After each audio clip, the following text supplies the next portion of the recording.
it facts straight, going 30 for 30. Let's do a first take on Facebook Live from 12 to 2. Rob Hatter and Jim Hicks going back and forth like Claude Ray, Skip Bayless and Stephen Smith. From on the court, off the court, straight to the field. Not a man that steals, but I made it steal. To the octagon where I fight to kill. We go face to face, then you write your will. I don't play tennis, but I bring the racket. I'm on the floor, I attack the basket. Put you in the casket when I'm overlapping. Never showing mercy, cause I'm always snapping. Never showing mercy when I'm in the arena. Step into the ring, he hit me as I beat him. Step into the court, I'm never backing down. Killing competition, I'm smacking down. Let me get back to the other stuff at the chop shop, cause they cutting up. It's retro, coming to you live to the chop shop. Now let's turn it up.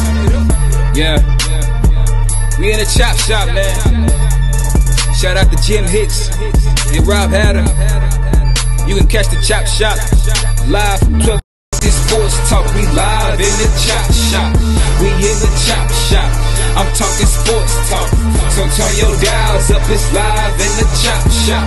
Yeah, it's lit in the chop shop. Turn your dials up in the drop top. They ain't based in debate, but they keep it facts straight, going 30 for 30. Let's do a first take on Facebook Live from 12 to 2. Rob Hatter and Jim Hicks going back and forth like Claude Ray, Skip Bayless and Stephen Smith. From on the court, off the court, straight to the field. Not a man that steals, but I made it steal. To the octagon where I fight to kill. We go face to face, then you write your will. I don't play tennis, but I bring the racket. I'm on the floor, I attack the basket. Put you in the casket when I'm overlapping. Never showing mercy, cause I'm always snapping. Never showing mercy when I'm in the arena. Step into the ring, he hit me as I beat him. Step into the court, I'm never backing down. Killing competition, I'm smacking down. Let me get back to the other stuff at the chop shop, cause they cutting up. It's retro, coming to you live to the chop shop. Now let's turn it up.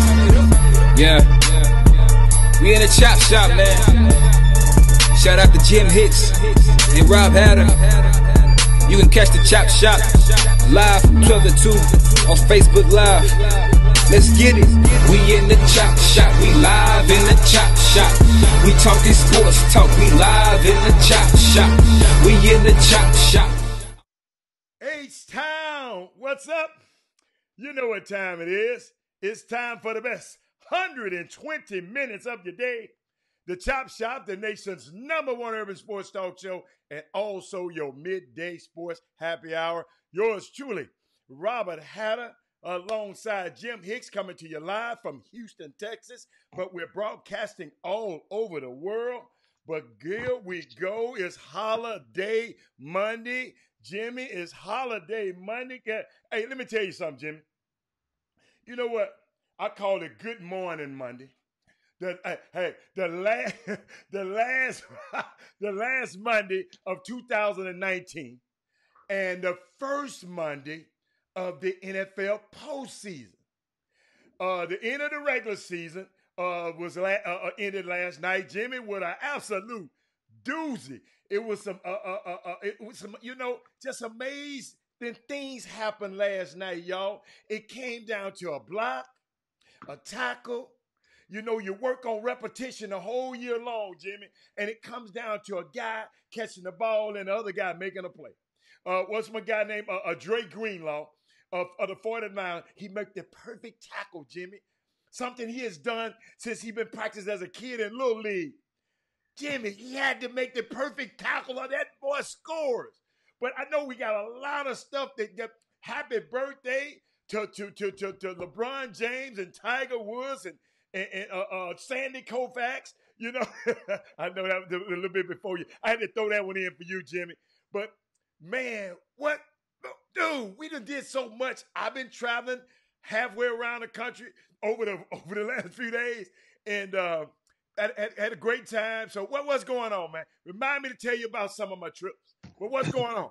I'm just getting back in town. Of course, I was in Dallas this past weekend for the Allen High School tournament and the invitational. Shout out to the Dickinson Gators. Yes, sir. Champions of the In-N-Out Burger Allen Holiday Classic.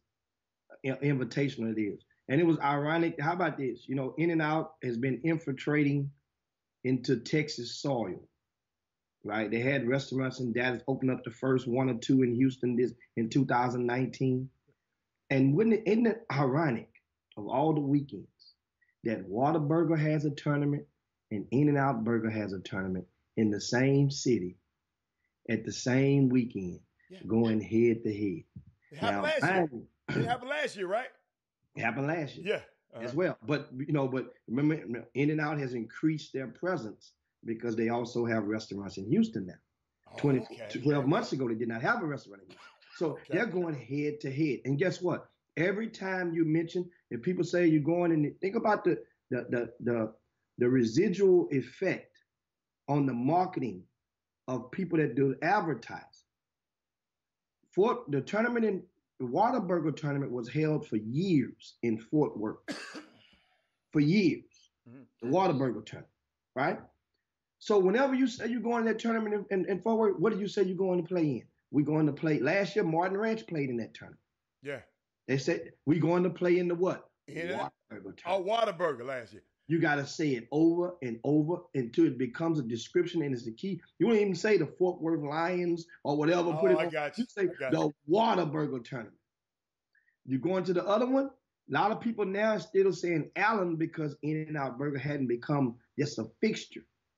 But In-N-Out, whenever you see all of the literature, the signage, In-N-Out Burger is right there. My thing is, small business owners, business managers, people that are watching who you are in position of influence, with today's youth and the amount of time that they spend on social media, this digital advertising, I'm just saying advertising, period, when it's pertaining to these kids, these youth, is a very good way to get a return on your dollar. That's what I'm just saying. I was watching, man, and I'm like, wow. I've been In-N-Out Burger, had no idea. Remember now, Allen High School, for those of you who have never been there, I'm quite sure you can Google Allen High School. It's the largest high school in the state of Texas. I'm willing to go on the ledge. I haven't proven it. You guys on the social media in the Boom Room can probably look it up and count and justify. I'm willing to bet that that there's no high school in the country that has more acreage, more acres, more real estate than Allen High School. They have 7,000 students, which is not the most in the country. We went through that a couple of weeks ago. There's a school in New York City that has 11,000 students. I understand. But we're talking about these people, understand, they have, Duncanville is big. But Allen High School, Tim explained to you how big it is. They have several streets that come up on the Waze app. I didn't say one street. Several streets go through the school campus with the green signs. You know what I'm saying? Not a street name in Principal Jones Boulevard. No. A real street that come up on your GPS that rolls through the school. If you go out to school one way, you have to go a square hole, almost a square block to come back around. It's that huge. But anyway, shout out to Dickinson High School. Alan, Dickinson High School made me proud. They really did. I had a talk with the coach in between on Friday, and they were about to play Capel. Capel High School they're going to be one of the teams to reckon with in the state of Texas for the next 2 years, next year and the year afterwards, right? So I go Capel. They feature two sophomores, two very talented sophomores, about 6'5" apiece. One is named Anthony Black, and the other one name is Ryan Agarwal. Both about 6'5", 6'6", wiry, long. They're good. So my conversation to Dickinson before the game was, hey, coach, I understand something. You're one of the very few public high schools in the state of Texas that has two Division I signed 12th graders, not two D1 prospects. You think about it, let this stuff soak in.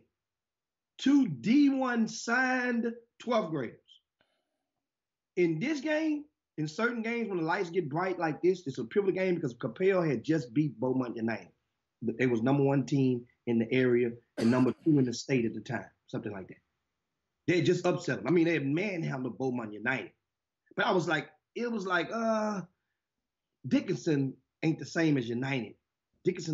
Beaumont United only have one Division I signed senior. That's and that's Casey Harrison, who's on the front cover of the magazine. He signed with Lamar.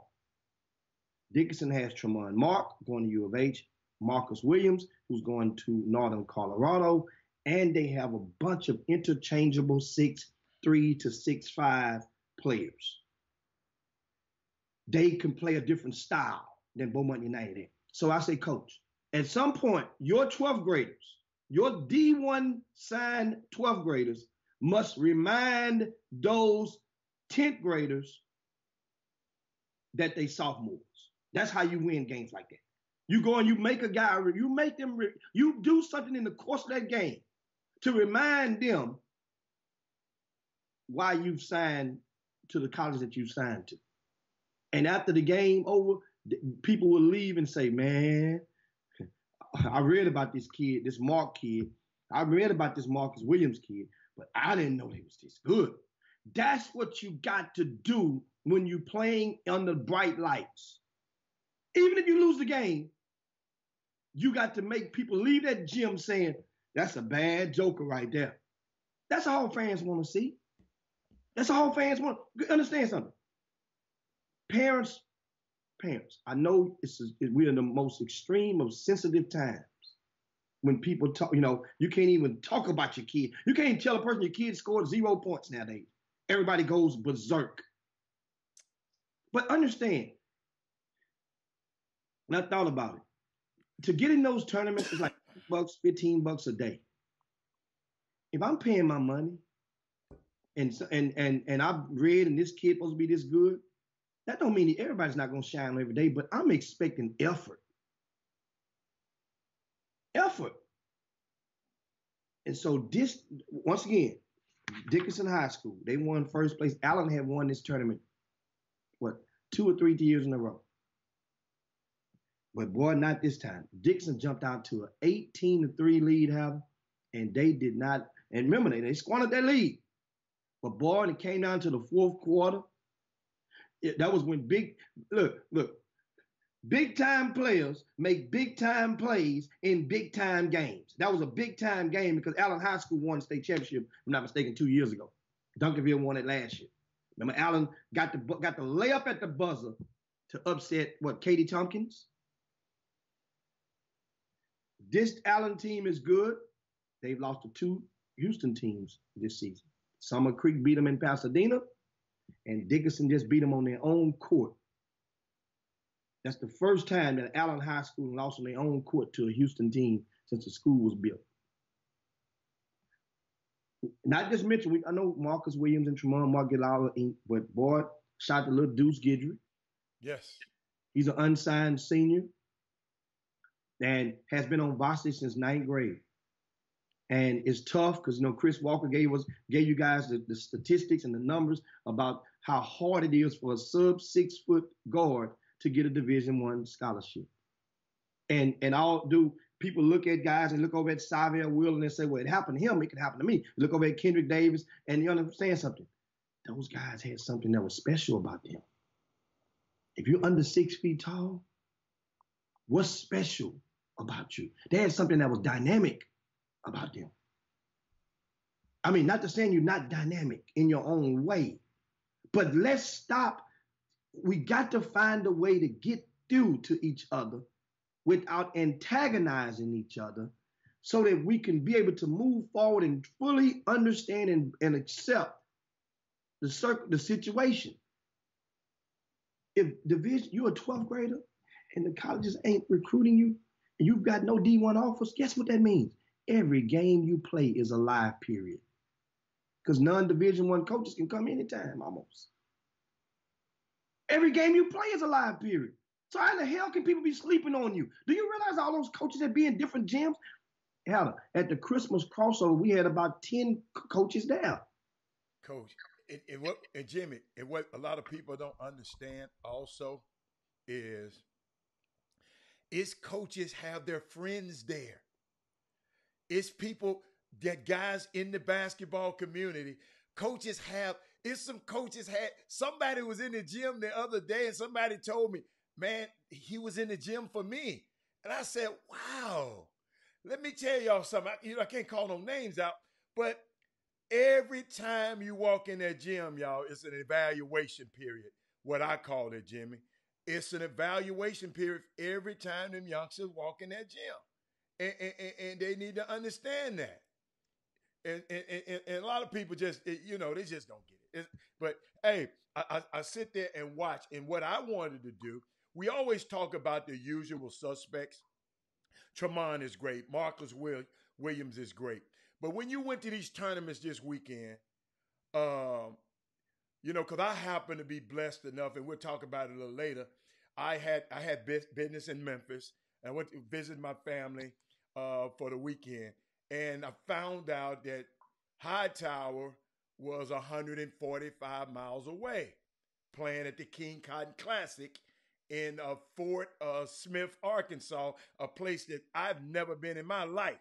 I'm just gonna tell y'all, and might not ever go back. But Jimmy, I drove over there, Jimmy. I didn't know it was going to be this far. I drove over there, and I saw some unsung heroes. So me to you, when you watching, because we know L.J. Cryer's great. But we don't talk about some of these guys enough. But give me an unsung guy that a lot of people might not know, especially me, because this is what you and Doug do every day. I don't know all of these kids. You got to be that dude for me, Robert Hatter, to know. I'm just helping you out. You got to be somebody, when I walk in the gym, I got to tell Jimmy, hey, man, who is this guy?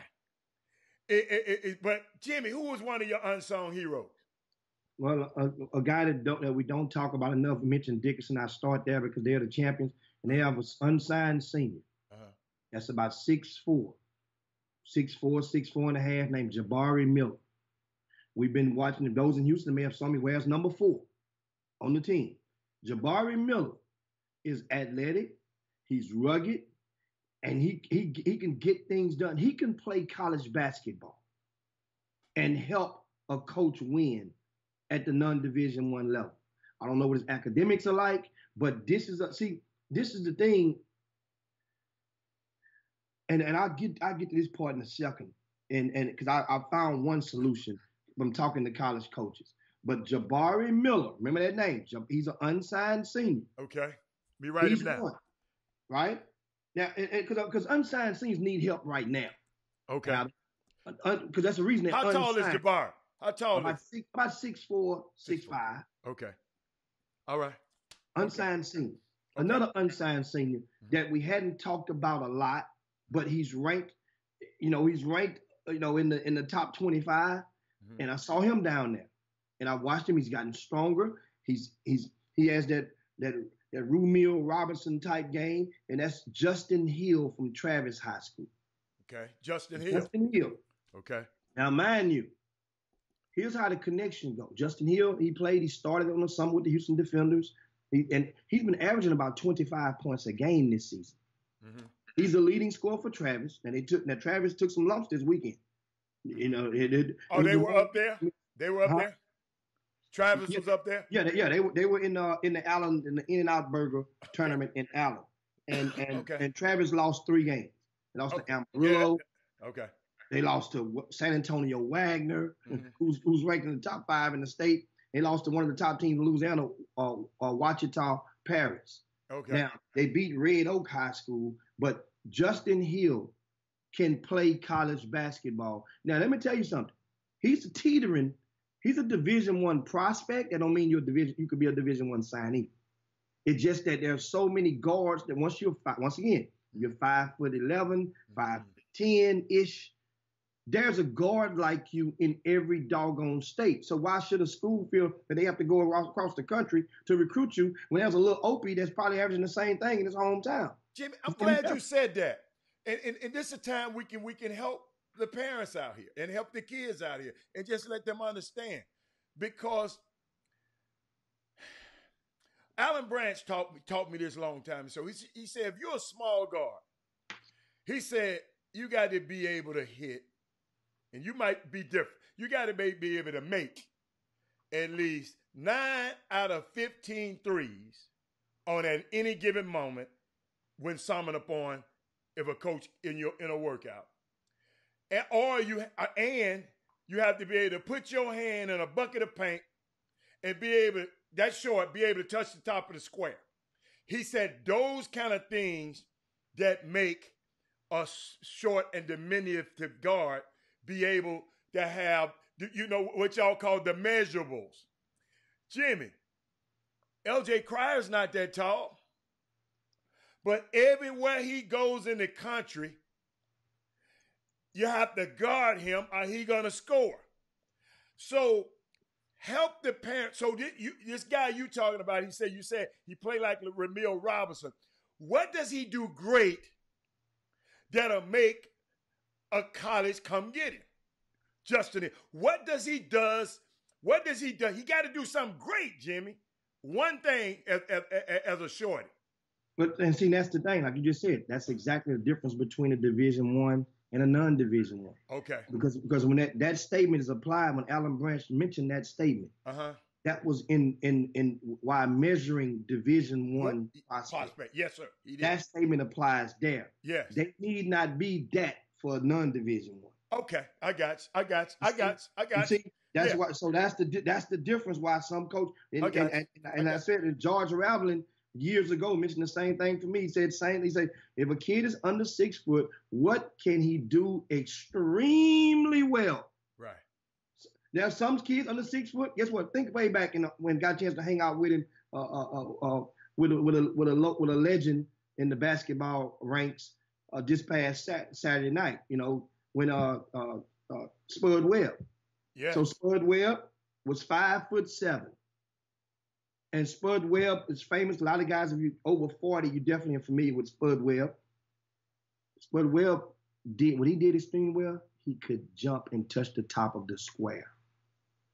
Remember, he won the slam dunk contest in the NBA while with the Atlanta Hawks. And so if you think about it, that's the measuring stick. Not saying, well, man, he can go and he can shoot. No. You got to have statistics and percentages rather than just saying he can shoot. What can that person do extremely well if they're small? Justin Hill, he can run a team. He has above average athleticism. He has a college-ready body. Now, what does he do extremely well? That's the point. The blank that has to be filled. Bakari Lestrap was a kid we saw from the Willis Christian. What can he do extremely well? That's the hurdle.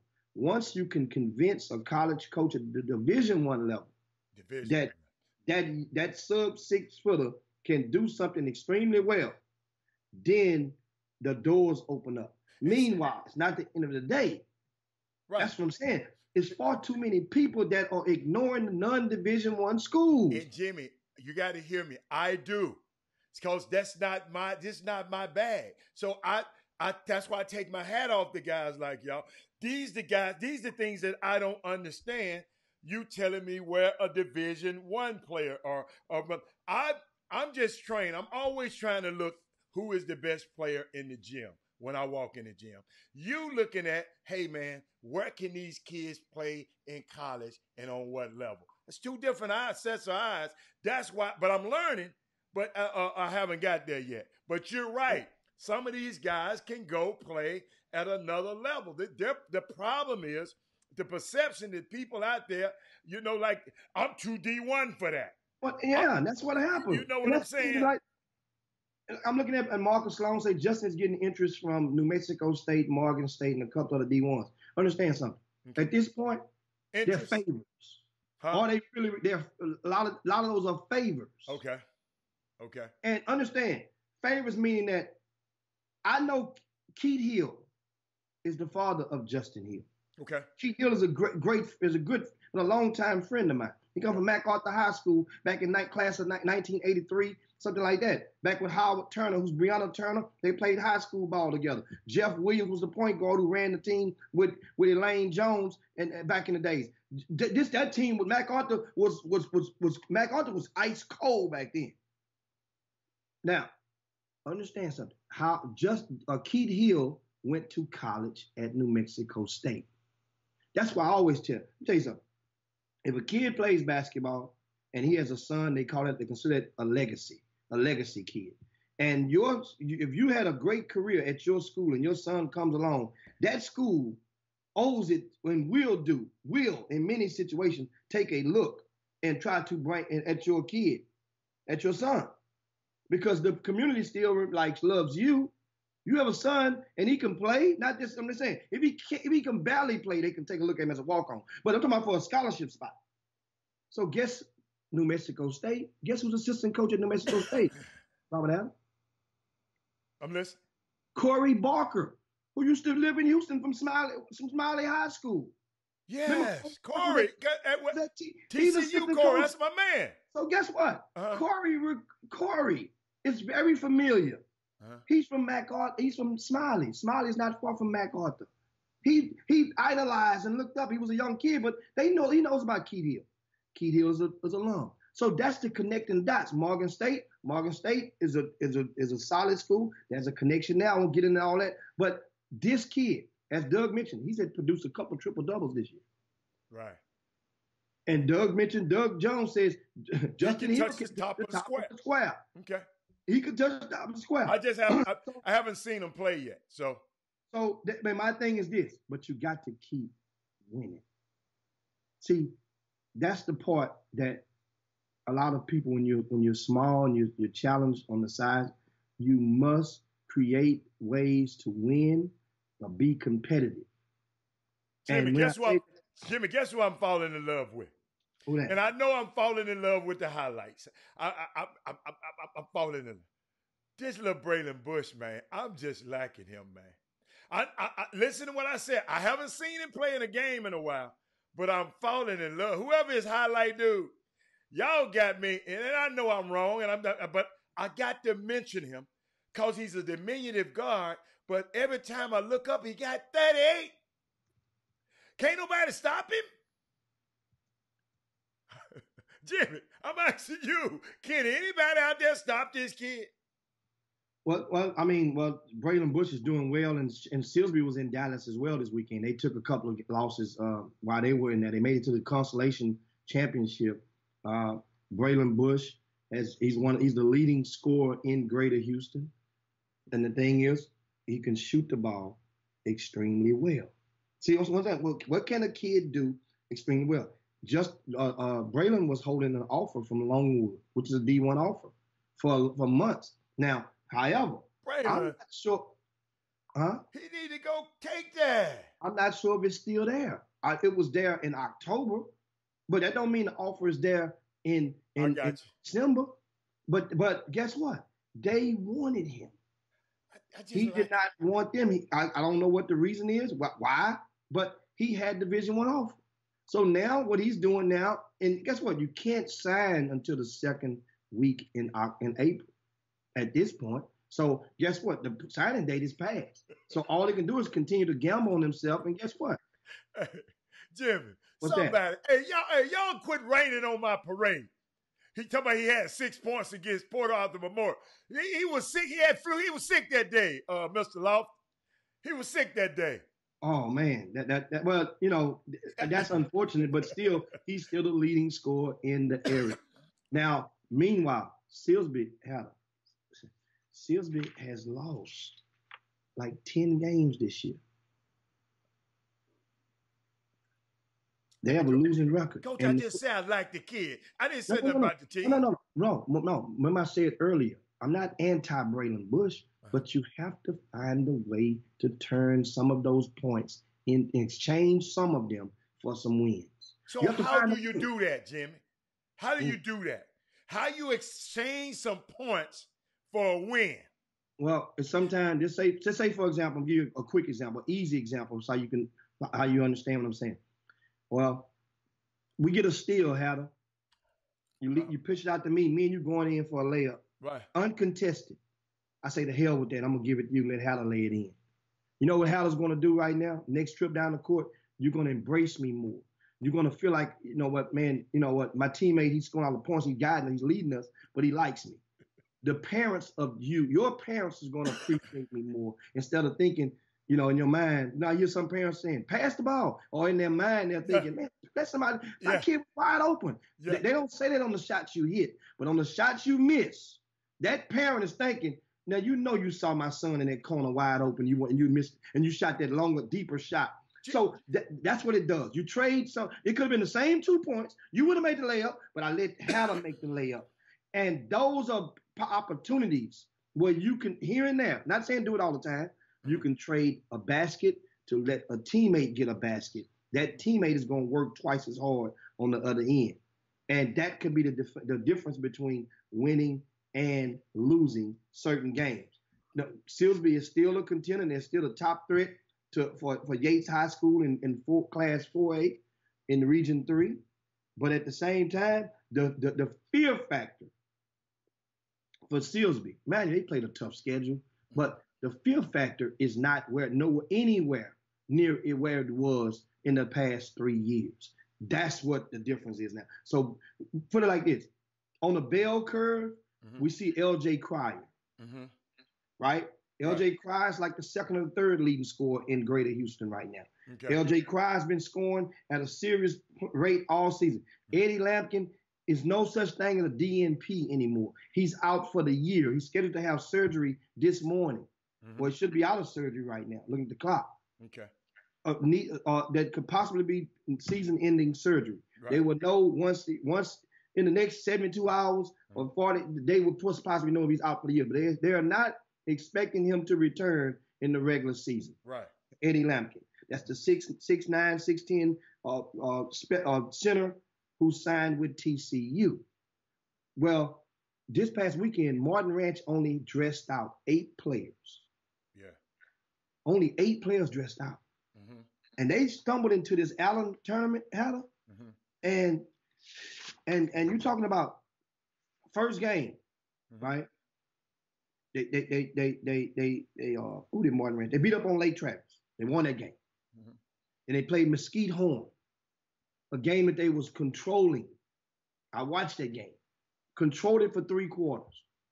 Then the 4th quarter, LJ Cryer, his legs were not able to produce the same degree of productivity on the offensive end because the legs, he played 32 minutes straight every game. Didn't come out. And they lost the game to Mesquite Horn. Shout out to Mesquite Horn. They're coached by the former Brazosport High School head coach, Andre Waddy. Andre Waddy led Brazosport to the state tournament about DJ 3 years ago. DJ Griggs was on one of them teams. No, that was before. It was after DJ. After DJ, okay. Yeah, after DJ. He went to state. DJ was on the team. This team, he went to state. Okay. They had the little guard. I can't think of his name. Doug, remember the guard's name that was on. No Division I players on that team. Went to state and put up a good fight. But Andre doing a great job with Mesquite Horn. But my thing is about LJ Cryer.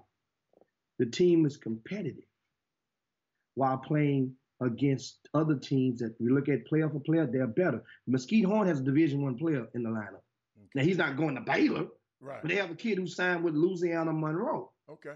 And they have another kid who's one of the top unsigned seniors in all of DFW. So but Martin Ranch, they were this not the same team.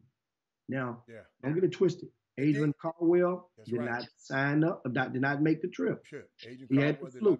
Right. So he was sick, and the coach basically, according to the coaches, that you have to make a decision sometime when a kid is sick like that, and you go on a trip, and you come back with a whole team of sick with the flu, or you can just take one for the team, let him stay home and vaccinate himself to the degree and be well. That's what. But this kid Cryer, I watched him against Beaumont United. Yeah. The same team, you lose it as a common denominator. You mentioned, and I'm not comparing LJ Cryer to Braylon Bush. I'm comparing that position on each team. Being the best player. The best player on that team, right? The leading scorer in the Greater Houston, one of the top 3 leading scorers. So leading scorer number 1, goes against Beaumont United or whatever, or Port Arthur Memorial, and scores 6 points. The leading scorer number 2 goes against his team, had 28 points in the first half, finished with 41. And they were leading the game in the second half. They were leading at halftime. Right. Halftime score was 31-29. Martin Ranch by 2. LJ Fry had 28. Jimmy, and not just the 41 points. Jimmy, I wasn't there. He had 9 steals. David Poston had 9 steals in that game. 9 steals. Came the fourth quarter, Beaumont United did what they did. They kept doing what they do. They kept applying pressure, and pressure eventually bust the pipe in regard to wore Martin Ranch down. But I'm talking about how did LJ had 9 steals himself? How? Yes. I mean, remember, he was cooking. He was cooking on both ends. Remember, Beaumont United was our preseason #1 team. Oh, that's right. Right, okay. This wasn't, they just suffered. They got upset by Capel. Oh, okay. And Capel won 3rd place in this tournament. Okay. Dickinson beat Capel by 3 the following game. Also, all these teams are competitive. Yeah, this the Allen tournament is very, very, very good. So you saying Bush got to figure out how to make those points qualify, put your team in position to win like LJ does. Yes, okay. He got to. And Doug mentioned they're 6-5 since the football players have returned. So basically, they just a tidbit over 500 with their football players. Now, they played a tough schedule. We mentioned that, but at the same time, you're a tough team. So, because everybody kept saying, wait until we get our football players. That was the narrative. So if nobody says that, then we're not even thinking about that. Atascocita wasn't saying, wait till we get our football players. I know it's a better team, but still. And Atascocita had 3 guys. Dickinson High School warned us, the coaches, Jason Wilson and Justin Wilson and all the rest of the guys, they warned us when Beaumont United beat them at the season opener. Dickinson said, and then Dickinson plays Martin Ranch and some other guy, and they won. They say, hey, who was Dickinson? They lost to Lancaster twice. Ridge Point beat them. Summer Creek beat them. And I mentioned Beaumont United. But Dickinson always won. They say, wait till we get our football players. You will see a completely different team. I kept hearing. And Jimmy, I want to make a correction. LJ made the 9 steals against Lake Travis. Okay. Not the Beaumont United. So thank you for giving me that information. And shout out to our guy. Who? I got Troy Pradier. Troy, what's up, baby? Show. Happy holidays, Troy Pradier. I see you out there. And Coach Jimmy Duffer is watching us. He's a former high school coach at Milby High School who took him to the state championship in 2004, went 39-0 with Jawan McClellan and all those cats, John Williams and those cats. Guess what? He says, Coach Duffer says, what you are explaining is what makes a great player great. Great players elevate the players around them. Wow. Okay. That's the sacrifice that has to be made. Okay. I understand. Listen. But Jimmy, that's easier said than done. Yeah. That's why everybody's not great. That's why every player's not great. But you're the red ant in your ant bed. Yeah, but that don't mean you're great. Notice he said great players. I know good players make plays, but great players make elevate the other people's around. See, that word "great" is a adjective that we can't just throw around nonchalantly. Thank you, Coach Dub. No, I appreciate that. Thank you so much. Yeah, shout out there. And guys, I want to get you guys, we take out the time to share the show real quick to your timelines and your friends. Share the show. Let's get this conversation going. Let's keep it going because we're going to go in a mailbag shortly. Yeah, I got a mailbag, but I got a bunch of questions. Let me because I was in Fort Smith. Okay, now I didn't realize the Trey just made the a distinction to me. That's the same school that your homeboy is at. What's the coach who put the kid off the team because of the hair, because of the braid? That's where y'all were playing at. I didn't realize that the city I was in. Hey, I was driving the speed limit all the way, player. Jimmy, when I got into that town, Jim, I ain't never been there before. But I'm glad I just realized where I was, Jimmy. But guess what? As I was leaving the town, I promise you, I said, I don't ever want to come back here again. But Jimmy, it was so unique. Hightower, the Hurricanes, they played Arkansas Pine Bluff, beat them 79-73. You know, we got Markel James, unsung hero. We don't talk about Ja Robinson. We don't talk about who is the Ja'Cory Chapman. We don't talk about that. Cam Collins. Well, you know the usual suspects is always Bryce Griggs, Chris Harris, and Chris O'Neal. But I wanted to give those other guys a shout out to, because Jimmy, Todd Day was at the game. Okay. Todd Day was in there. He coached for nearby Philander Smith College, as a NAIA college, small college. Because I didn't see him before the game, and he came over there and said, "Man, who you in here to see?" And I told him it was Brian. He said, "Oh, I looked in there. I ain't got a chance to get him." But guess what? He was looking at Hightower. Hightower didn't play in the tournament part, Jimmy. They played in 2 showcase games, and they beat the brakes off of this other team too, Colorway or Holloway, whatever the name of that team is. Pine Bluff Dollarway. So he and the same guys did well in that tournament. But Jimmy, they interviewed Coach Woods after the game. One thing you would tell another coach that has a nationally ranked player like Bryce? This is I seen this quote or video on Twitter, and it was Gilbert Arenas, Agent Zero, and he said, "Are you more afraid of a pit bull roaming the street, or you are more afraid of a pit bull with his owner on a leash roaming the street?" So he's a pit bull, and I'm not going to hold him back. My job as a coach is to give us organization, and he plays out of that organization. His skill set allows him to do a whole lot and create for other players. He is a very unselfish player. He loves. With you, Jimmy, because I just found that on Twitter this morning. I didn't see all of that stuff, but the guy they were asking about Bryce Griggs, you know, even the announcers, Jimmy. I don't know if you knew or not. The games were on Facebook Live. And Jimmy, I'm gonna tell you the truth. I wish they had told me those games was on Facebook Live before I rode 3 hours to go down to Fort to that. I probably wouldn't have taken the trip. But I just like to shout out to those guys on the Hightower team. They playing well, and they went down there and represented the state of Texas very well. I want to give them a shout out also.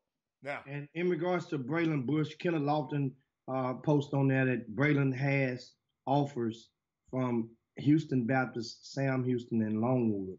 Now, I spoke with the Sam Houston State coaches earlier this year, a couple of months ago, and I'm not sure if that offer was on the table with Sam Houston State, because the young man from Concordia Lutheran, Pierce Helms, who's redshirting this year, he has exceeded their expectations, and they're expecting big things from him next year. Now, I'll go back and check with them again and confirm. And with them, that's the thing about these offers, man. And you guys, I can't say it enough. You have to stay on top of them, because an offer, just because you got an offer yesterday, right, don't mean it's still committable today. I'm not saying that's not the case, because the way he's shooting the ball and the way he's scoring. Now, a lot of the drives to the goal and that stuff is not going to translate to the college level, because the guy's going to swat that stuff over. But realize, in the Southland Conference, there aren't 2 7-footers on each team. You have a 6'7", and that's compatible to how you have a 6'7", 6'8" on the paint, and most of them, 6'9" on most of the team. But Braylon Bush, basically what's going to define him is when coaches go to see him is his ability to be able to make defensive stops and be able to defend the perimeter. That's what it's going to come down to. They don't have no question about about what he can score tonight. You have to be at least keep it honest on defense. Which now, can he do that? I'm quite sure he can. But when a coach comes to see you, that's your final exam. A lot of people don't realize that you want me to say, for example, you're playing in a tournament. And in a tournament, let's say we take LJ Cryer and say he had no offers. Mm-hmm. And he plays his one team and has 9 steals, right? Mm-hmm. And let's say the internet goes and blows up LJ Cryer and say he's the defensive specialist. Right. Boy had 9 steals. Mm-hmm. You're not gonna put the ball in his face. He's getting it and going the other way. Right. And let's say a college coach goes to see him, and no matter who the opponent, when he goes to see him, mm-hmm. This kid has been marketed and advertised as a defensive specialist. Right. And that coach is saying, well, we need a perimeter defending guard in our 2020 class. Somebody that can defend, because our guys ain't defending good enough. We last in the conference in steals, right? I mean, if you don't, in parents, you have no idea because you don't take out the time to ask. All you got to do is stop those guys and ask. Listen, the NCAA, I know they're afflicted. That's an old word from the 70s and 80s. In the way that some of their rules are, meaning that these same college coaches can go watch some of these very same players wearing a different uniform that happen to be a reversible or something in the months of April, all the way through July. Mm-hmm. Those coaches got to sit in a certain portion of the gym. They got to come in through a separate entrance. They're restricted from communicating and dialoguing with those same kids and parents. But they can come watch them same kids play from November to March, the same kids in a high school uniform with the same parents in the stands and the same summer coaches, influencers, street agents, trainers, workout guys, same guys in the stands. And them college coaches can sit anywhere they want. They can talk to whoever they want to. They can dialogue how long as they want to. And there's no penalty for that. That's what I mean by the NCAA being inflicted in their rules. Think about it. We want to protect the kids. We don't want all the stuff all the bad guys get them. Those same bad guys that you deem as bad guys, we deem them as okay people. They good people to us. On this side of it, they bad guys. Right? You want to restrict the coaches from, they can't do this, they can't do that, they can't go here, they can't. So that's what I mean by that. But my point is, so during a high school game, you said they can sit anywhere they want and talk to anybody they want to. That's what you're saying? Yes. Yes. Wow.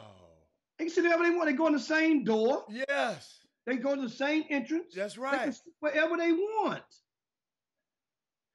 Now what some event operators do, they make the amenities to provide a section or a table for those coaches to come. They'll give them a VIP lanyard or a armband to get them. That way they can go and just sit where they want. Because a lot of coaches don't want to sit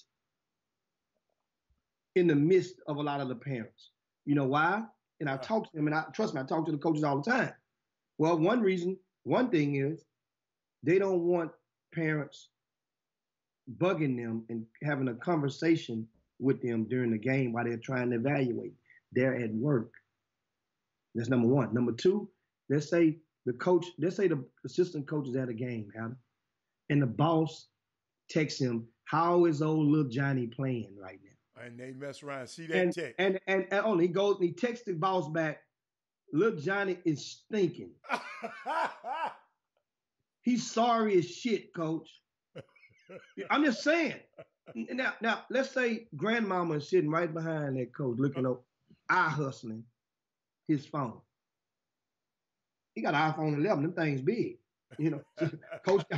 I'm just saying those are another reason they don't want you in their business and they don't want to dialogue all the time. Now, the ones that come sit with you, they want to do that. They're trying to get some traction. Some would prefer to sit across from the bench if they could.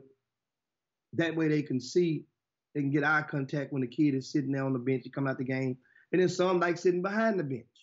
That way they can look at the parents and get the eye contact with them. So it's different maneuvers. But my point is that I want to make I need more parents to understand it's not illegal. Mhm. You're not going to get arrested. You're not going to get a citation or a ticket if you walk up to a college coach and ask them a question. But have a question prepared or just write it down. That's what I would do. Because once again, that coach maybe get up from his seat and maybe go, and you're not understanding that coach got to pee real bad. He's trying to get to the restroom to relieve himself. And you're going to stop him because your baby is the most important thing in the room to you. And you want to have a dialogue about, Coach, what do you think about this? And what do you think about? So maybe write the question down on a piece of paper. You see the coach there. What, just give him the paper? Hand him the paper. Just like you hand it like in the But club. how he going to reply to me? No, you're going to put your phone number or something on there and your name. Oh, okay. My son is number so-and-so. But I got a question for you. But have a good question. Not a question, or just asking, Coach, what position are you here to recruit? Anything you ask. Here's my text, my cell number, here's my email. I mean, trust me, there's going to be enough dead spots in the course of a game. If that coach, and if you did that, first of all, you're going to probably be the first person that ever did it and to do that to that coach in his life.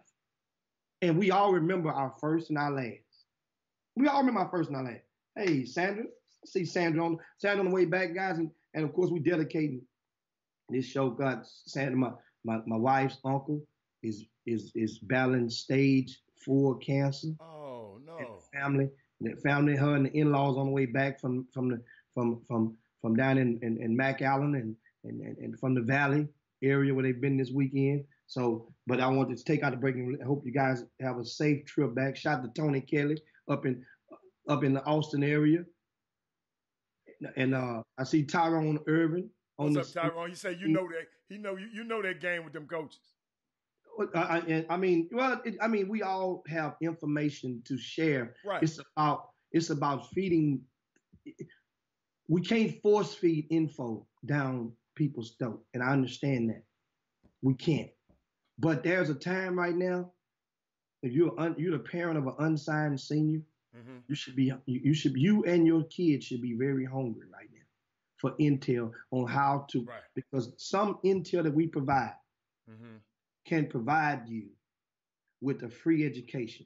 And we're going to the mailbag, and I'm going to go and I'm going to read you one that touched me this morning. And this is all that it takes sometimes, guys. You never know how people's day is going. You never know, right? Mm-hmm. How about this? I want to thank you for your constant support and promotion of my son. Now, me personally, I don't promote no kid, but that's the way they perceive it. I guess because if he's playing well, Doug or myself may write he's playing well. So, but that's what he took. You say he has received 2 offers. Mm-hmm. 2 offers. Mm-hmm. We don't want to post them right now. Mm-hmm. I remember you saying a while back on the Chop Shop, call those Division III coaches. They're going to answer the phone. So she names a couple of the schools who's offering, which I like that because I mean it validates you're not just talking in the wind. You give me the name of actual schools. She named 2 of those schools have offered him and asked for him to register because you got to apply for the admission process. Right? Most of the coaches have contacted him via Twitter because of your companies, like retweets and stuff. That's not why. Your son is producing. But my point is, I want to say thank you. That's my point. I'm saying those are the things, if you follow the prescription, like when you go to the doctor, you go to CVS, Walgreens, or when you go to the doctor writes a prescription. CVS, Walgreens has to fill that prescription based on the doctor's, the manuscript on the prescription paper. Or they email it in nowadays or call them in. Well, in this situation, when it comes to this high school recruiting, we on the Chop Shop, we often provide prescriptions. But you have to follow them. That's like if I give you the prescription and the prescription say, take 2 aspirin, but don't drink any alcohol, you can't go drink a beer. If you take the pills, you can't do it your way. You have to follow the prescription. And in this situation, I'm really serious about parents, and I watch so many of them just walk by those D3s and those D2s and those JUCO coaches out. They walk by them like they're invisible, man. They walk right by them. Don't even say, how you doing, coach? Thank you for coming out to watching our team play. That's how it does. Because trust me, if they're there to watch your son, chances are the coach knows who you are. Trust me. Jimmy, it don't take long. Hell, if y'all go watch Hightower play, it don't take long to see who Heller there watching. He gonna hop his ass up out that seat and go touch the top of the square with two hands. Don't I do that for all the players, man? I do it for all the players, Jimmy, for real. No, you touch the nets for some of them. You touch top. I do that for all. Jimmy, think about this, Jimmy. I know all the players, Jimmy. I didn't know all the players on my son's team. I know all the players on this team, and that coaching staff over there does a great job, Jimmy, of keeping me informed. I know that you're so. But Jimmy, I'm glad you came there with that one. Doug, quit hating, Doug. I know. Come on, quit hating. Doug, you ain't never came to a Hightower game. First of all, so you can't even talk. You ain't never came to a Hightower game. So, but Jimmy, I got a little thing in the tweet bag. I called it my tweet bag. Somebody just, I heard somebody, they said, I swear something can, wait a minute, excuse me. They said, I swear something great can be built if you believe. But my city has lost trust in so much and so many. Talking about the city of Houston. Whoa, let's go back in now. I like that. Let's go back. Let's go. I knew this was going to get you. The tweet said, I swear something great can be built if we believe. In this city, something great can be built. Mm-hmm. But my city has lost trust in so much and so many people. So many. So then you know how I am. I want to, I'm going to ask a question.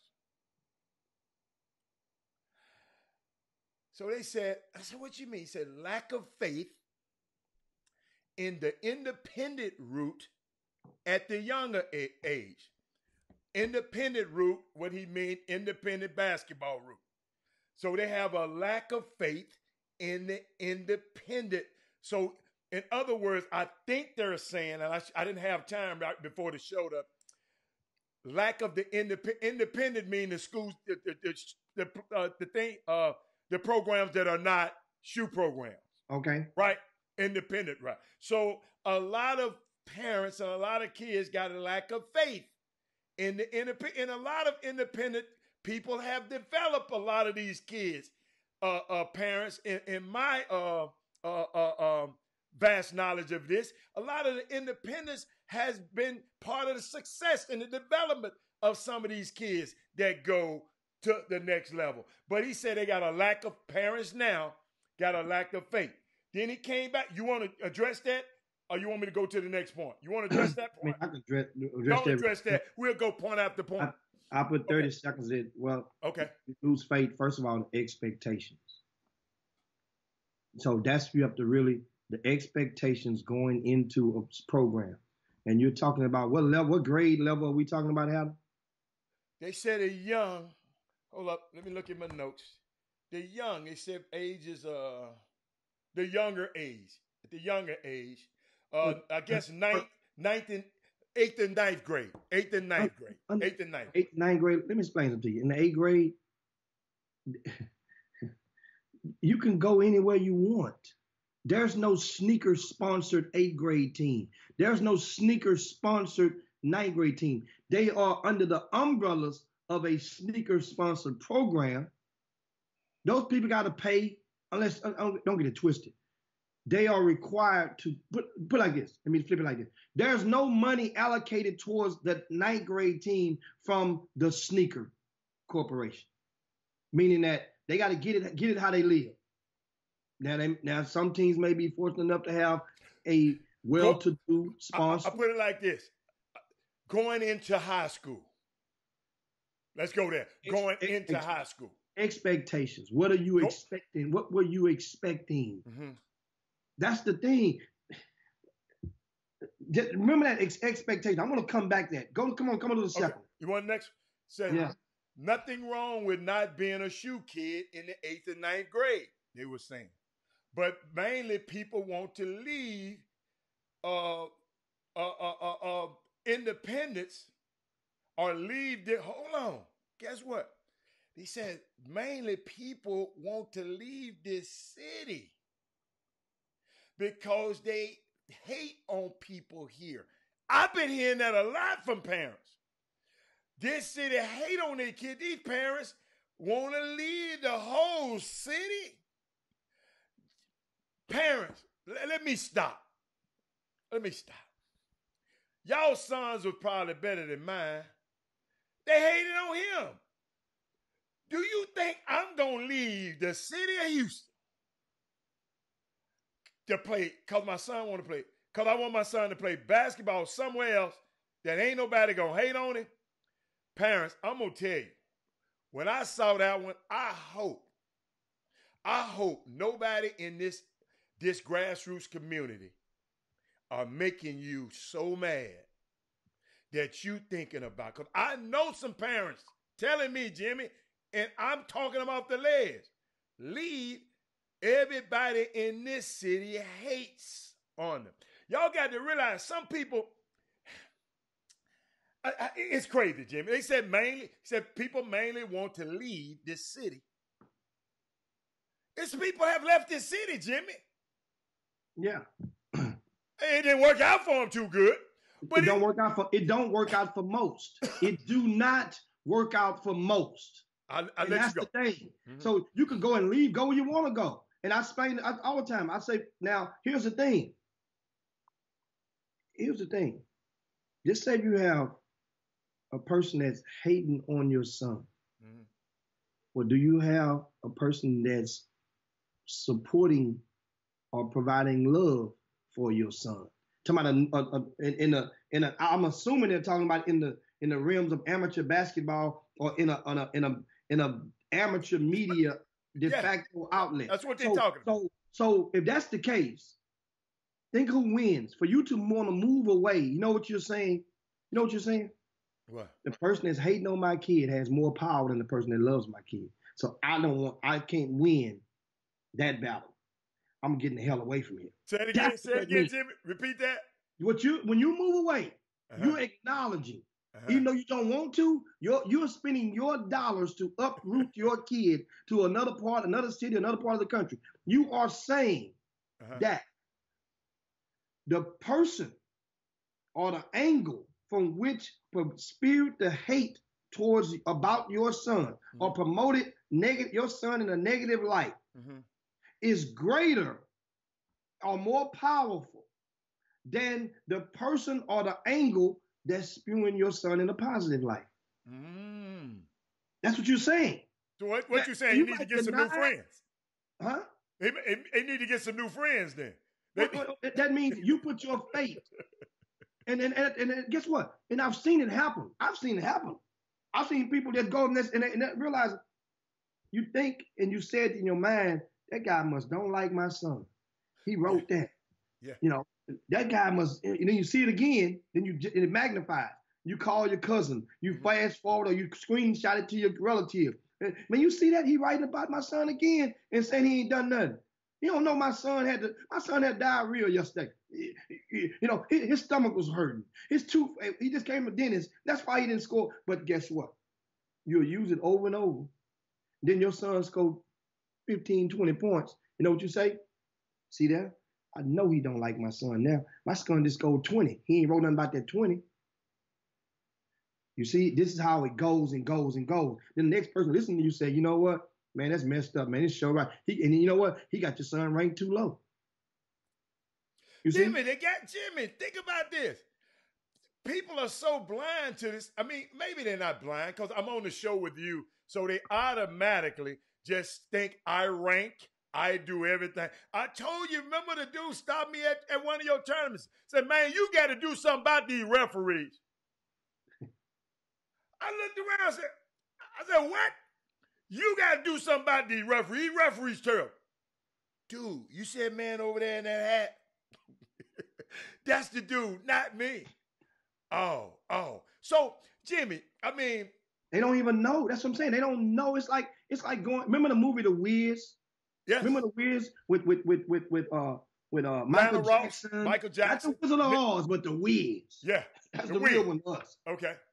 And at the end of the movie, you had Richard Pryor was the Wiz. And they finally got to meet Richard Pryor. Right. And Richard Pryor was scared. He was scared as hell. And it was like, man, wait a minute. And of course, the moral of the story was the moral of the story. But it was my thing is, they didn't know that Richard Pryor was the Wiz. Yeah. You know, well, people in the gyms, it goes to show, if they don't know who the college coaches are from these non-Division I schools, right? And those college coaches have logos on their shirts. So if you're a parent and you're not even paying attention to that, a logo on the shirt, then I don't even feel bad and expect them to know who Jim Hicks is. But you know who RCS Sports is. I don't expect it. And that's and I'm every time I go in the gym, I'm looking around, I got magazines and people like, wow, this is great. This is I mean, and I can feel the same. I can say, well, dang, I don't go out and adopt the mentality saying, well, man, people outside of Houston love the magazine and cherish it more than people in Houston. I don't do that. But they do. But Jimmy, you don't have, well, I guess that your magazine is your child. Jimmy, there's so many emotions going, man. When you can't, I mean, dude, you know, I got to tell the story, man. I'm sitting in the stands and 4 older gentlemen just talking about my son for the whole game. Looking in your magazine. He got this little dude. He just got goggles on. He got that. Then 35 points later, I asked those guys, hey, man, what do you think about that guy y'all been over there talking about? Oh, man, he can play. But I said, but let me tell you something. You were sitting over there talking about, and I'm his dad. I'm sitting right across from y'all listening to this shit the whole game. I just was a little bit different about it, you know. I mean, but man, some of these parents are moms, are single moms. And of course they're sensitive when people talk. I mean, let me give you one. A mama that I know. She said she remember when she thought her son's coach didn't like him. But guess what? Robert, he don't like him. Robert, he don't like him. He can't stand it. He can't stand it. Had me thinking the coach don't like him. Jimmy, because I didn't know the coach. I called you and asked you about the coach. You a long time ago. You said, man, you're a cool dude. But then she finally said, but that coach helped him get recruited and still checks on him now. What she said, this is a real mama, y'all. She texts me this right now. It's a text right now. I don't want to show you her name. But she texted, she said, what she's saying is, you can't assume everybody is hating, baby. You can't assume. Just some people just don't see your son the way you see them. Some people don't see Bryce the way I see him. Because they're not in the gym with him every Sunday and every day. They come every now and then. They just show up to see him play against Shadow Creek. He know who that joke is for. They don't see the work that some of these kids are put in. So you can't expect for them to like the kid the way you love your baby. You got to get up and take him back and forth. You know the work he putting in. You know what he been. But these other guys don't because they're not there. Is that safe to say, Jimmy?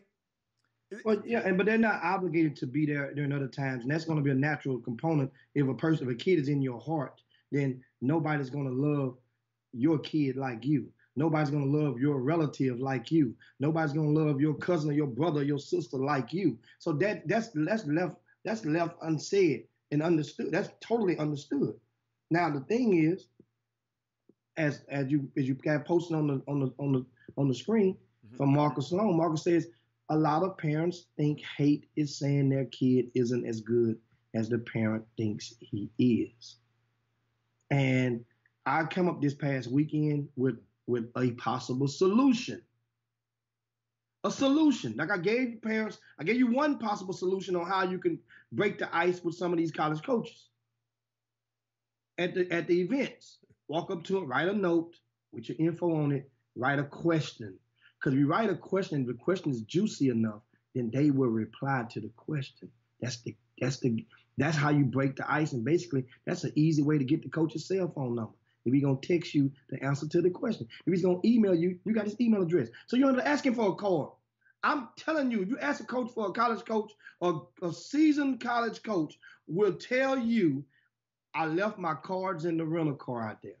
I don't have any more on me. Trust me, unless they really want your kid. If they want your kid, they will give you that card. Guess what? That wasn't always business cards, guys. How did you exchange numbers before cell phones came out? You see? This.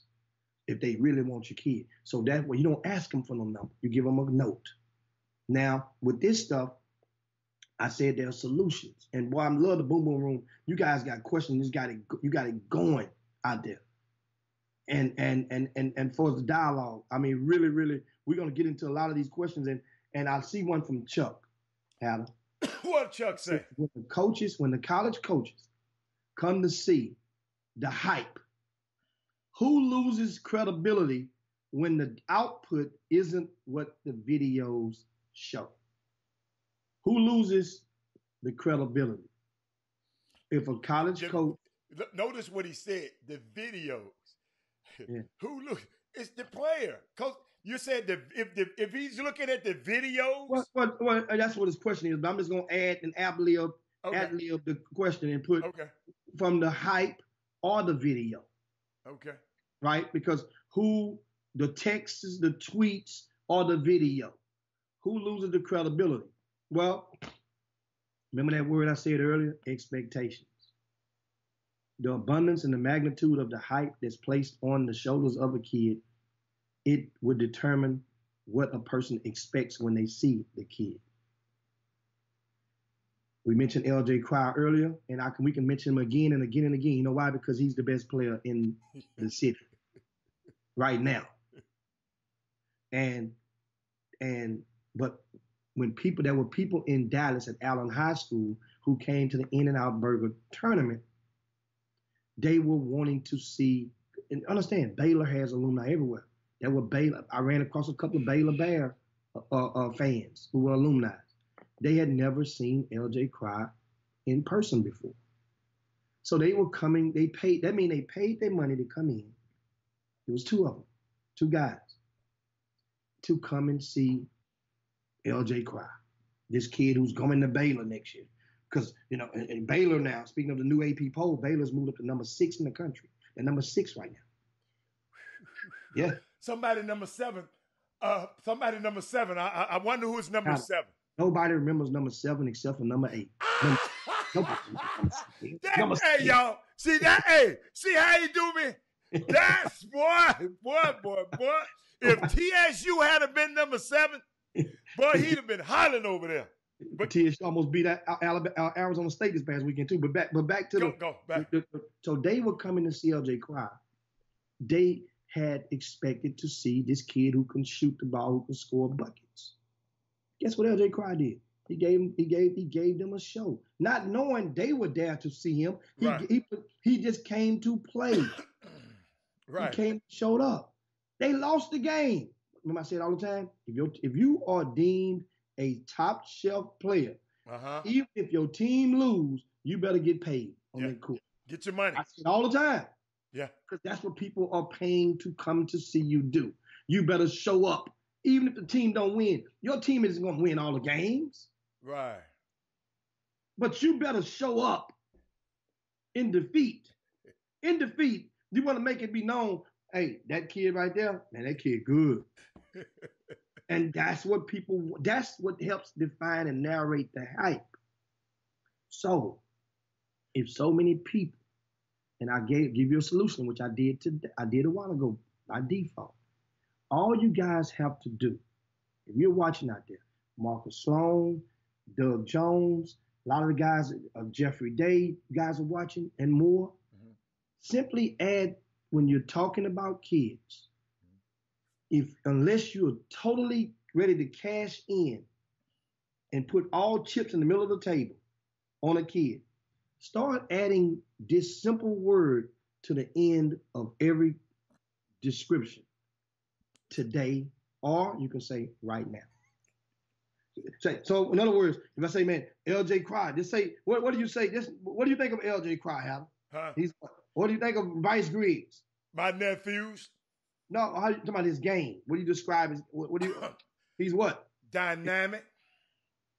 Today, right now. Oh, he's the most dynamic today. Just add either today or right now. Mm-hmm. Not together, but either or. If you can say right now, hey man, this kid from Westbury Christian, Javier Francis, yeah, he's the best defensive big man in Greater Houston right now. Okay, let's go. You see what I'm getting at now? Yeah. See that? That's you evaluators. That's your responsibility. Yeah, but it comes not me.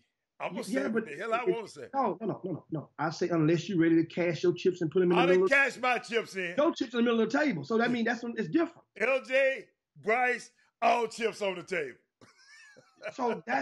But understand, this is a big way. I really believe, once again, I'm writing a prescription. If you could follow this prescription, if we as a community can follow this prescription for players, it will lessen the expectations on so many so early. But Jimmy, if they're good, what are we supposed to say? So right now, but what about the guy who the second best right now? So what are you saying, people? See, I mean, I understand what you're saying as a media point of view, but the guys like me, when I see something and I like it, I'm gonna go all in because I don't have to be politically correct. And then if then it don't happen, and then it don't happen for them. It's okay, but that my job and my credibility is not gonna be on the line if one of these kids, want to go and play golf or something. My credibility is not going to be online because that is not what I do. But you got to understand, I know you were talking to the guys who write about these kids because I think that's where the parents get a little bit more offended by you guys. Not by me, what I say. I hope they don't. Because guess what? I'm going to tell every college coach that he need to come see that kid himself. That's what I'm going to tell you. When they talk to me, you got to see him for yourself, man. Jimmy, perfect example. I'm in what's that, Pine Bluff, wherever I was at. Pine Bluff, Arkansas, right? Pine Bluff. Jimmy, I sit there and the guy was behind me and he heard some people come up talk to me. He said, "You from Houston?" He said, "How good is that guy?" Because my son, a little old teenager, the son talking about daddy, Bryce Griggs. And he asked me, "How good is he?" Guess what I told him? Just watch and you tell me. You watch and you tell me. At the end of the game, he had a lot to say. And that's what, maybe, but see, y'all can't do that. I can do that. Y'all have to make an opinion on this thing, and I can't, and I don't. When I see a young kid that I think can play, because I'm not going to every gym, but when I see a young kid and I like his game and I watch him play, I'll mention it on this show. I don't have a tablet to write on. I don't tweet. If you notice, I don't tweet. I might retweet something that I like, but my opinion, you know, unless it's a coach I know, like it's his Penny, if it's Damon Stoudemire, if it's Juwan Howard, those guys there I got personal relationships with. Yes, it means something. It means something. But you know, that's. I mean, I don't mean to ramble, Jimmy, but that's what I wanted to get that out the way. Yeah. Yeah, and so now we're looking at the comments, and of course, Cecil doesn't ask, have I been to a game where the top billing guy got his ass kicked by a lesser known? All the time. Several times. And then guess what? I mean, his butt kicked? You've had a top billing guy. I mean, a guy that was more highly ranked versus a kid who wasn't ranked at all. That happens every other day.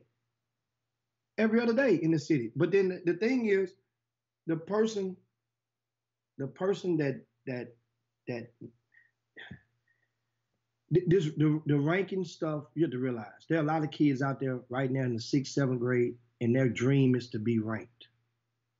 Okay. There are other kids, their dream is to go and be an all-star, some kids, their dream is to go win state. Some kids, their dream is to go and make the McDonald's game. And then guess what? It's very well possible the dream can have a combination of A, B, C, D, and E, or what I just said. But once you attain that, some kids, their dream is to play for a sneaker team and just to get an EYBL hoodie. That's their dream. You believe it or not, I'm telling you, some of these kids, that's not their lifelong dream, but that's their goal. Well, once you attain that goal, then what? You see, there's a lack of channeling the constant revision of your objectives into the minds of young folk. That's first base. That's not home plate. So when kids get to first base, they're so happy, they're so celebrating. There ain't no incentive for them to go. The back catcher can miss the ball. You don't see them to go run the second. They on first. Like, man, I try to get on base so I can hit that pitcher. So with our kids, a lot of them, once they get ranked, there's no more drive. Once you get top 10, and they have no idea what comes with it. Once you get to be top 20, it's a certain level of expectation. Once you get to be top 10, certain level of expectation. Once you get to be top 5, or it goes to a whole different level then. So then a lot of kids can't handle it. They can't perform well. Just like rankings with teams. Certain teams don't have the fabric to be deemed number one. In college basketball, there's been six different number one teams this year. The most since they've been doing it before the end of December. Yes. In the history of the Associated Press poll, there have never been 6 different number ones before the end of December, guys. There's 6. Gonzaga's number one now.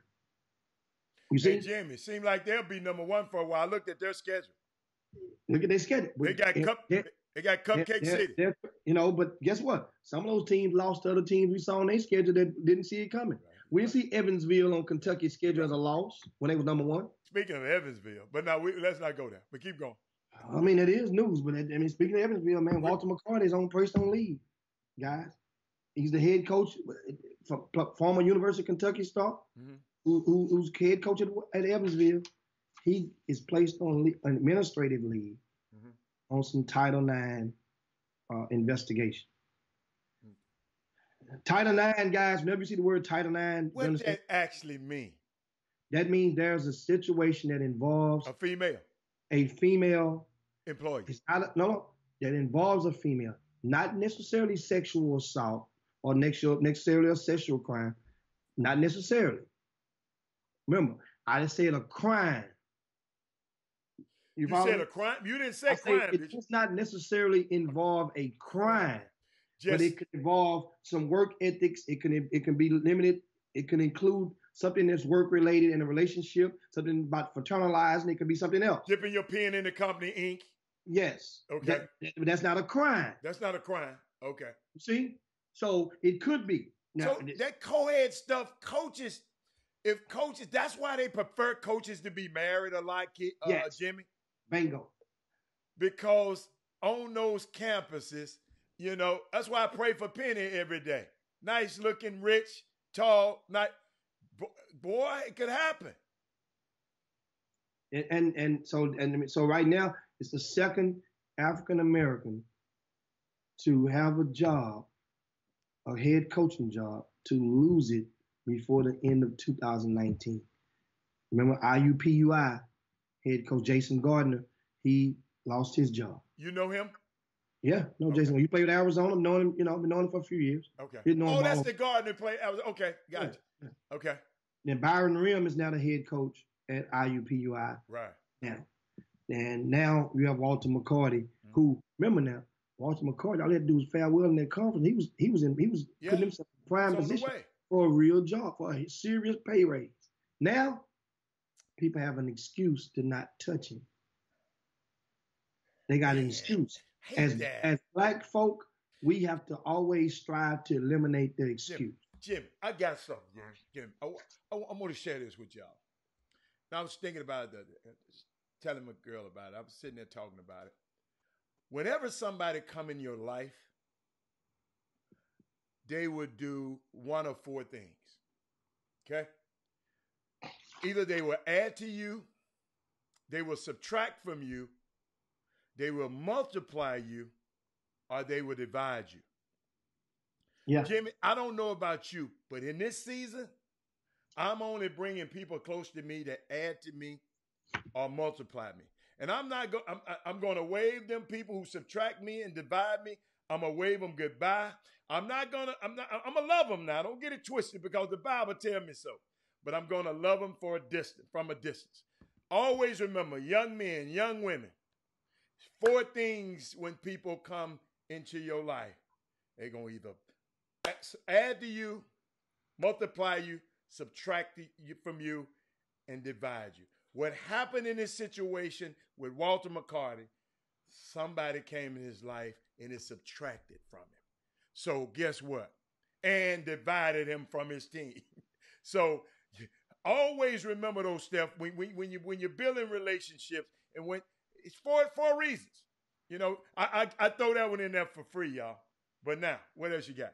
and so we spoke of NCAA basketball, the rankings, the associated AP rankings that came out this morning, and I mentioned Baylor's number 6, Memphis is number 9, Howard, not number 7, number 9. Louisville dropped 4 spots to number 7. Hold up, Jim.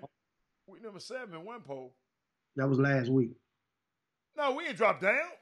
Well, you might be in the coaches poll. I'm talking about the Associated Press poll. Yeah, you have your poll you want. I like my poll. And that's how rankings go. You see that, guys? That's just how rankings go. Yeah. The person who have your kid ranked the highest is the one that you're going to give the most credibility to. And guess what, Jimmy? And you're right. And guess what? So here's where the confusion comes in.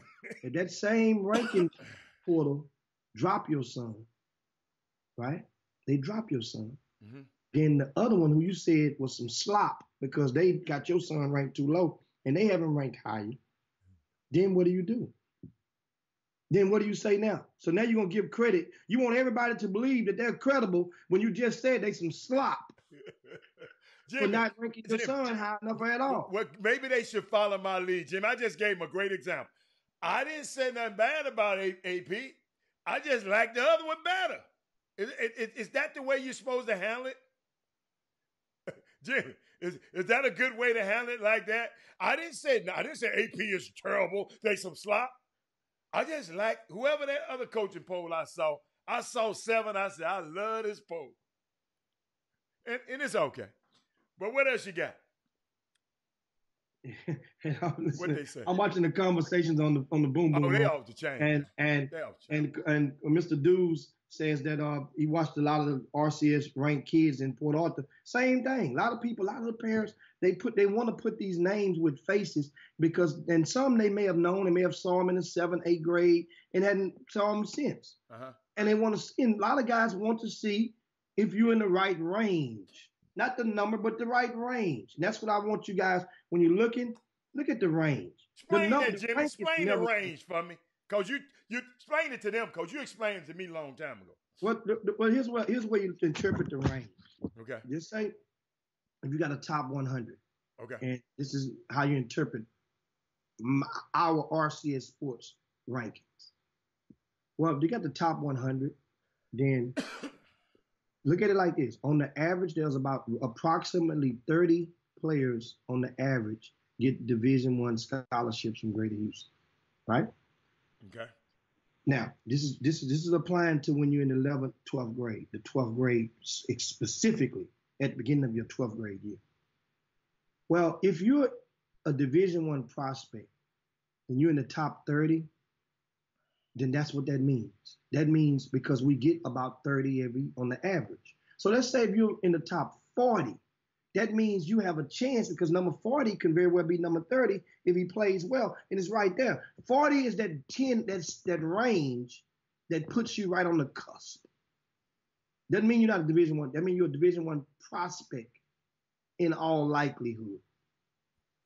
Or you possibly could be a Division I prospect if you're in the top 30 to 40. If you're in the top 30, that don't mean it's 100 proof.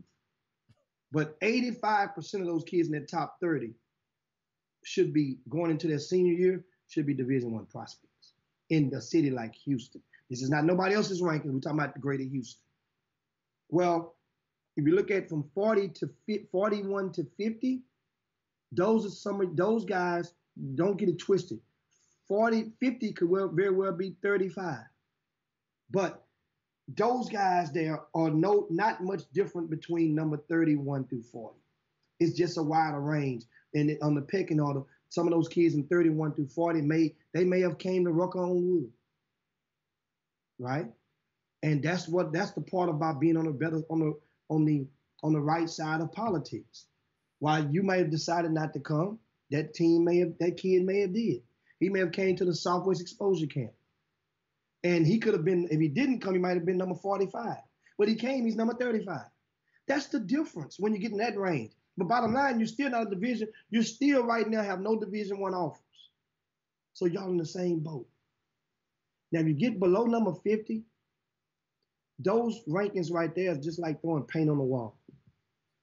It's like throwing paint on the wall. You're rewarding players who did well, right?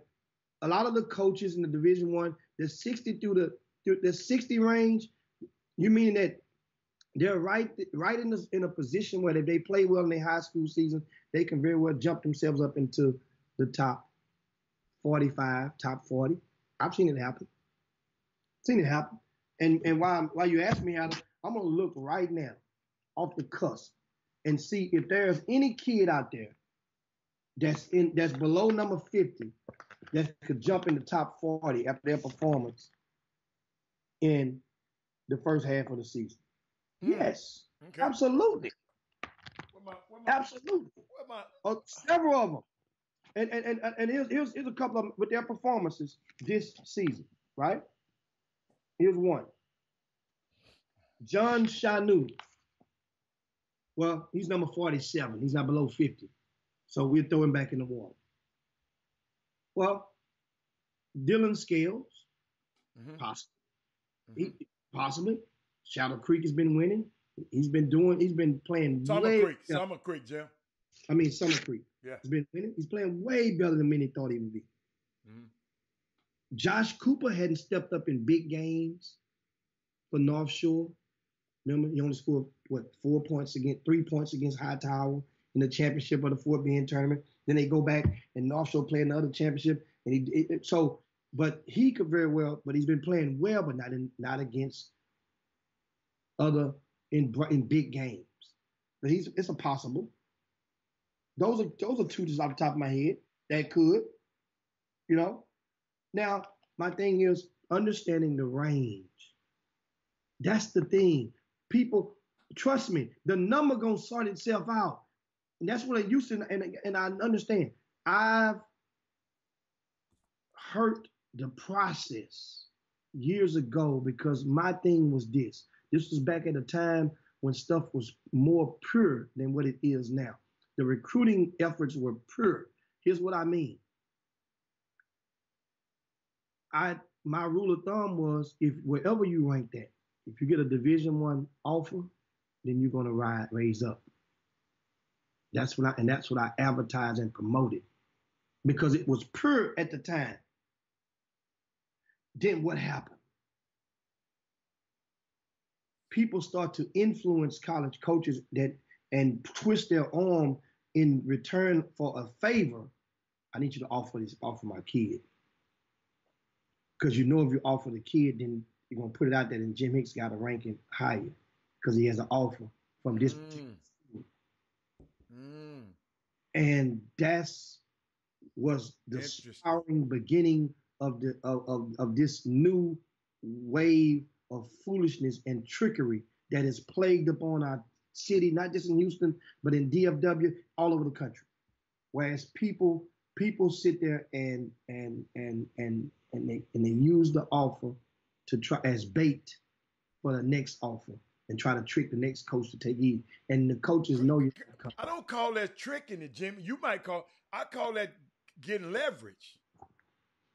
Cause I'm a leverage negotiator. I got to have a little leverage. If I got, it's deceit, Adam. It's deceit. You know why?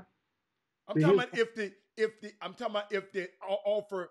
So the offers you mean is not valid, but then it's not valid. So what about so a non-committable offer?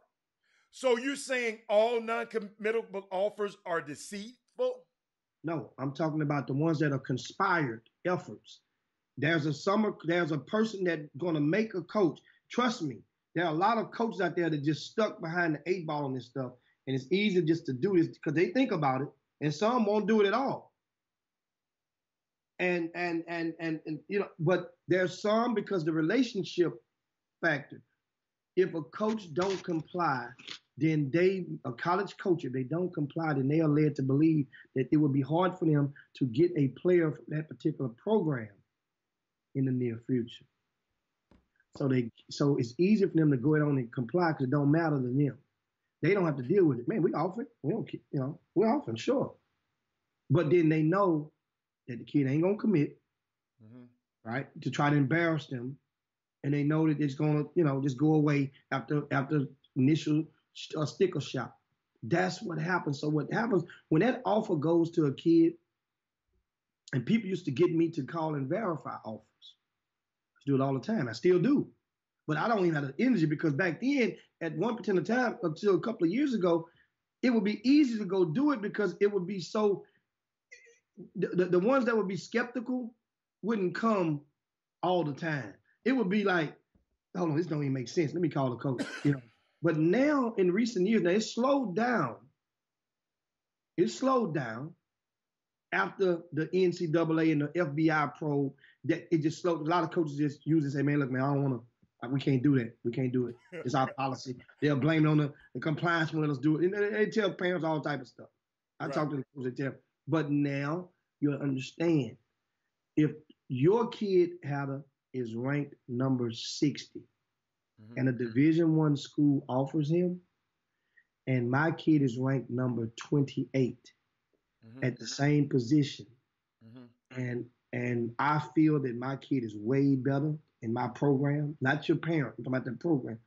And that program, that summer coach could grow very displeased with that college coach because they will go call or email or text that coach, say, man, I see y'all offering little Johnny.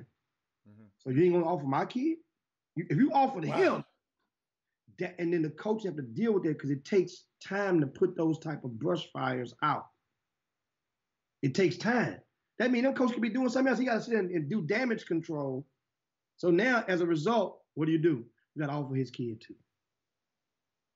So now the fakery just goes and it blogs and it spreads. So now you don't know. That's why now we start using the term. It was no such thing as a committable offer more than 5 years ago.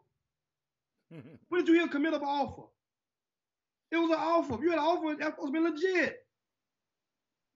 Now, is it a committable offer? Is it real? Think about it. We have the other investigation that twinkled in, the academic scandal, right? Which would encompass guys like Martin Fox and all those. And Martin Fox, by the way, he did plead guilty You guys didn't know earlier this couple of months ago. So he pled guilty in this part. Now, the young lady who was the former cheerleader coach at Jack Yates High School, Nikki, she's going to trial. I'd like to see how that stuff gonna turn out. But in regard, as it stands, she's preparing to go to trial. But back to this stuff, the range, guys. And we go to the Boom Boom Room and check out a few of your comments. And Cecil said Yates is beating the system, the top international school in Texas. I mean, I wouldn't. First, let me say something. The rules are very easy, very simple. As long as you, first of all, if you have a top shelf kid, keep his name out of social media. It increases the chance of him being ruled eligible. A lot of people can't get out their own damn way, Cecil. How many times do you see Chooks or Vic Allen name on tweeting stuff out on social media? You didn't see it. So it's out of sight, out of mind. How many times you see Gerald Dokes at Yates tweeting on social media and going crazy and saying, you don't see it. You see? That's one of the differences. A lot of people can't help themselves. They can't. This stuff, social media is so addictive, and it has been the ruin of a lot of people. Now, Adam, what you got? We can land the plane, and I got another topic we go into. I save it for tomorrow. Okay. And I just tease you guys with it so you can prepare yourself. What you got? All right, this is something that I had on the docket for the day, and that is the pressures that parents put on kids. The pressures that they put on kids in the extracurricular activities as opposed to academics in the classroom. The pressures. You got receipts? Yeah, I got a couple of receipts. The pressures that they put on kids. That's going to be tomorrow. So meanwhile, as we get ready to land the plane, I want to remind you guys, we like to inform you guys as well. Mm-hmm. NCAA season, I mentioned the poll a while ago, and I mentioned Baylor, who was number 6, but Texas Tech is at number 22. They jump up one spot. I was really disappointed, Hannah. I really felt that University of Houston would have cracked the top 25 after beating Washington State in the championship of the Hawaii tournament. I thought they would have because Washington. It was Washington, Jimmy. That was Washington. Yeah, because Washington State, wasn't it? They both was the Cougars. Yeah, oh, they were? It's Washington State. I remember them playing. No, it was Washington, University of Washington, because they got the big guy, Stewart. Yeah, Washington State don't have Isaiah Stewart. Yeah. Right. Right. That was. I really thought that U of H only got 4 votes, guys. They only got this many. 4 votes. 4 votes. Because one win, Jimmy. Where's Washington ranked? There was number 22. So 21. why you expect for them? If they beat number 22, they supposed to do what? No, 21. It was number 21. Okay. But Washington got 40 votes. Because Washington got 2 dudes. Washington got them 2 dudes. What would you be telling me about? They got 2 potential pros on their team. The Jaden McDaniel kid, huh? I guess they gotta wait till February when Memphis come to town to do the young. Oh yeah. I don't need Memphis to lose no games for them. I'm rooting for you, Hannah. I don't want you to lose no games. You're rooting for it? Okay. I need you to be real high. That way, when U of H crack that head, they gonna whoop them like they stole something from Macy's. Remember, I told you that. and speaking of whooping like they stole something, somebody got whooped. Our last topic of the day, we got to go into this. Who? Kyle Kuzma, LeBron James, the trainer for Kyle Kuzma.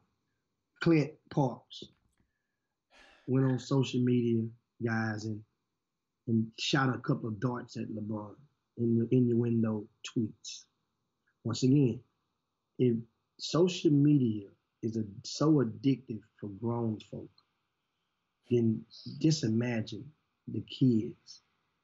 The thing is, a lot of the stuff that kids put on social media, a lot of the kids ain't on Facebook where you guys. or YouTube. A lot of them, they're on Twitter, but they don't post as much on Twitter. They posting on Snapchat and Instagram. That's what a lot of the kids are. That's the difference. So that means a lot. You don't see them in abundance because you're not following them in those portals. They ain't gonna let you follow them on Snapchat either. They're not gonna let you follow me either. So, Adam, what you think about this LeBron thing? How you think this stuff gonna end? I don't know, Jimmy, because I saw some tweets that guys was whooping this, talking about when they see the dude, they gonna whoop him as soon as they see him, and I mean it was a lot of cussing. I don't wanna repeat it.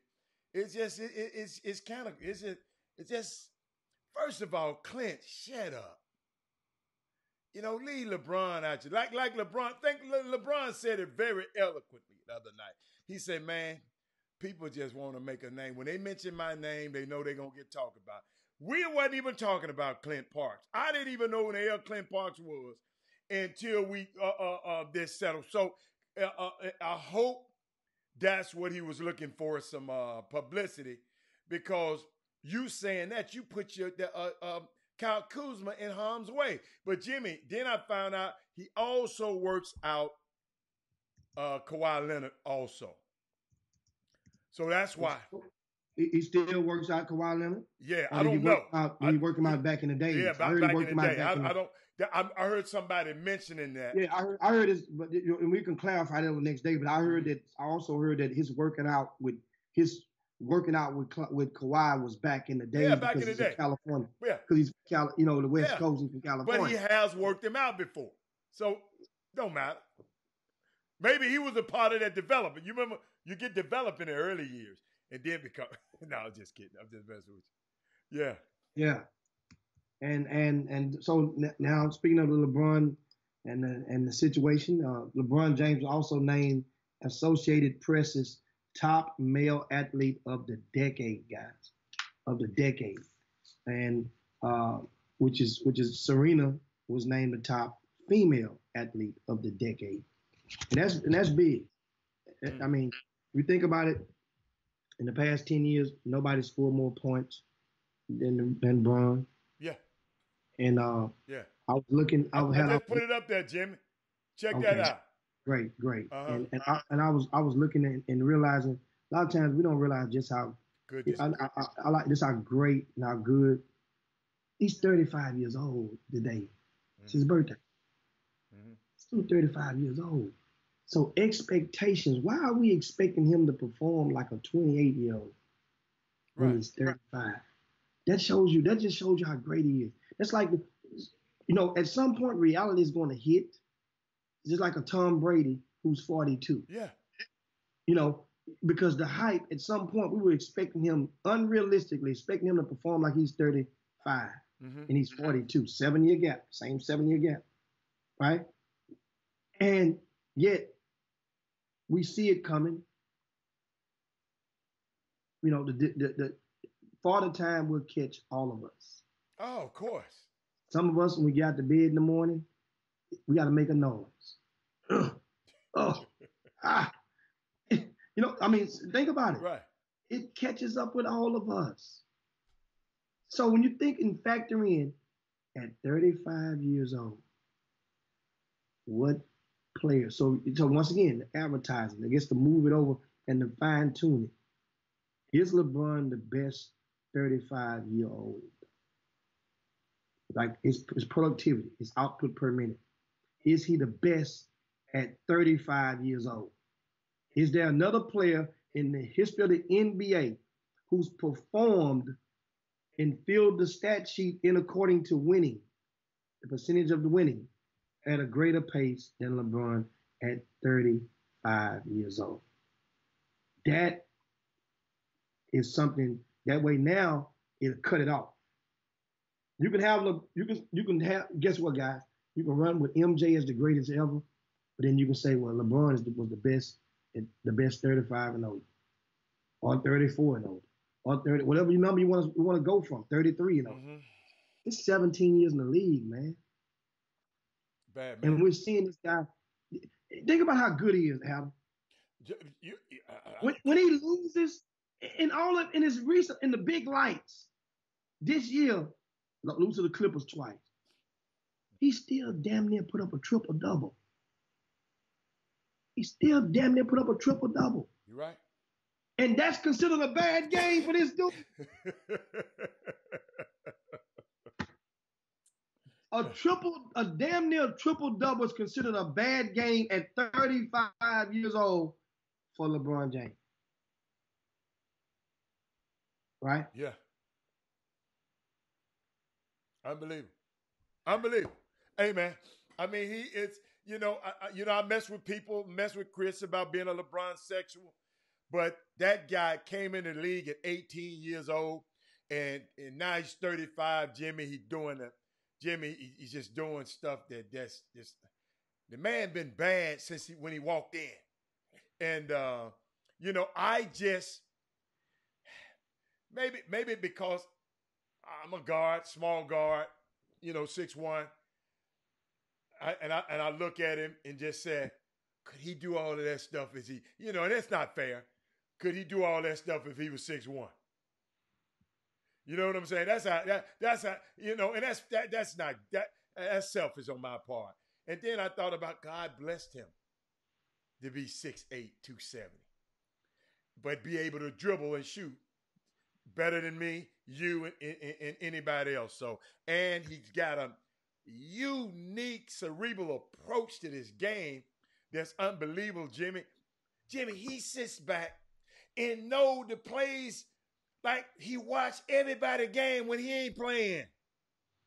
And know what happens every play at the end of the game. Jimmy, I never forget the story. They playing against somebody, Chicago. Yeah. And Doug McDermott, the little guy, LeBron said, man, hold up. Out of bounds play. LeBron said, man, you're supposed to be right here. This is your play. You're supposed to be right here. He knew to play better than the dude the Chicago plays better than Doug McDermott did. He said, man, you're supposed to be right here, man. Unbelievable, Jimmy. I've never heard. Maybe Michael Jordan knew the game like that. Maybe other players I know think Chris Paul know the game like that. But we didn't know it. Michael Jordan didn't tell us we know it. LeBron, they on Twitter, he's got social media. So he tells us and let us know how he dissect and understand this game. That's what I love about him. When and the other teams plays better than they do. How many players, Jimmy, that you've been around? How many coaches out there? Your kid know the other kids plays better than them. Unbelievable right there. And guess what they asked LeBron? They say they asked him what would be your of the decade. Mm-hmm. They during the press conference, they asked him what would be your best moment. Would it be taking Miami, winning the championships in Miami, or coming back to Cleveland and giving them a championship? Mm-hmm. What would be your defining, your best moment of the decade? Mm-hmm. And once again, he tends to craft to tactfully off the heel. I mean, there's no script. They asked him right there. And you know what his answer was? Marrying Savannah after all those years. Mm-hmm. That was the best decision. Great answer, young man. Was the defining moment. Because that means people understand now, they had been together since high school. Yes. And you've had a couple of kids already. And he still didn't, and they've been engaged. And, you had, different type of scandals came out here and there. He was in Miami. Yeah. And he never did marry this girl. Mm-hmm. So when they got to Miami after them scandals, he went on and put a ring on it. Remember, Beyonce came out with the song. Put a ring on it. And Beyonce had to put a ring on it. And one of the reasons we mentioned his performance on the court, LeBron James, but one of the reasons that propelled him to get named the Associated Press Male Athlete of the Decade was that LeBron James served as a lightning rod on social issues this decade. He was on the front line. Remember from the Trayvon, my mind gonna blank. My young kid. Trayvon Martin. Uh-huh. From that, remember LeBron and Carmelo and them, they made at the S. Wore the hoodies. The hoodies and all that. Remember, understand, this guy got death threats. Oh, yes. For doing that. Yes. Everything he's done. Go from that to the fact that a lot of the social issues, he paid for a couple of funerals of people that got killed from civil rights. Then also he goes and he makes the stand. He makes the comment to buck Daryl Morey recently with the stuff in China. Remember, he bucked Daryl Morey. He basically said, Daryl Morey, you need to shut up, man. And bucked him. Then lastly, his stance against the NCAA. Remember, this California Fair Pay to Play Act, LeBron James went and tweeted out this summer, on the heels of them taking votes, and went to lobbying on behalf of that bill. People say, man, sit down, LeBron. Remember, they told him to shut up and dribble this decade. Yes. If he would have shut up and dribbled, then it would have meant everybody below him had to shut up and dribble, or shut up and hike the ball, or shut up and pass the ball, or shut up and swing the bat. Laura Ingraham. Let's call her name. Laura Ingraham. That's Fox News. That's who said it. Shut up and dribble. And you start thinking about it, man. You know what? Let's just shy away. Like I said, shy away from think about it. All we got to compare him to is LeBron. Is Michael Jordan. Stop. No. Let it go. Because that means now you're making people to choose sides. No. LeBron. Just embrace LeBron. Guess what? You can have Michael Jordan. Yeah. Give me, you can at have 35 years old, do you take Michael Jordan at 35 over LeBron James at 35 years old? I don't remember. Hell, you remember? I'll give you a hint. Washington Wizards. No, he wasn't 35 then, was he? Yes, he was. That's when he was 35. Oh, yeah, he was terrible. He was terrible. And he didn't have Anthony Davis on his team either now. Yeah, but even LeBron, But he had 51 in a couple of games. You know what? Now you're comparing them again, Jimmy. You just said tell us not to compare him. 35. I said 35. I won't compare him. I won't compare him ever. I happen to see both guys. I happen to see Michael and ride that thing, because he was a rival of a rival of pennies. So I got a chance to see that, and now I got a chance to witness this. You notice I said I got a chance to see that, and I got a chance to witness this, and LeBron got the shirt called a witness. But yes, he powerful man, great guy, and somebody made the comparison. Jimmy, let me tell you something. Some people don't understand it, but y'all, it's a correct correlation when a married guy and settle at home, he can go and do great things. Not all cases. Jay-Z, he got better when he married Beyonce. Things happened better for him when he got into Beyonce. So I guess, it's a shout out to marriage today. All you married people, shout out to y'all today. Well, and once again, we stand correct on the Washington thing. Michael Jordan was indeed 39 years old when he came back. It's 3 years. Okay. I didn't think so. Washington. I just didn't know. I forgot about the 3 years he sat and played with the Birmingham Barons in baseball because I was thinking right after Chicago in my mind. I didn't remember the ages. I didn't. Yeah. But he was 30. He was 34 when they won that last title. Yeah. Right. Mm-hmm. Then he went and played 3 years with Minor League Baseball, and then he come back. So you 34, 35, 36, 37, and then you go to 38 and 39. He was 39 in his last year with Washington. So now, once again, even when Michael Jordan was 34 in the last title, he won the title that year. So that win-loss record, he won the championship with Chicago. But LeBron's stats, once again, I said the productivity, and it's yet to be seen because it's an incomplete season. The season is only now. If LeBron wins a championship this year, then it goes and validates because you're gonna use a championship as a high joker in this game of cards. But Michael Jordan averaged 28 points a game. He averaged about 5.8 rebounds and about 3.5 assists. LeBron is doubling the amount of assists. He's not averaging as many points, but he's about right in that range. He's about what? Well, LeBron's about 26 a game. Mm-hmm. Adam? I haven't looked at it. And he's definitely averaging more rebounds.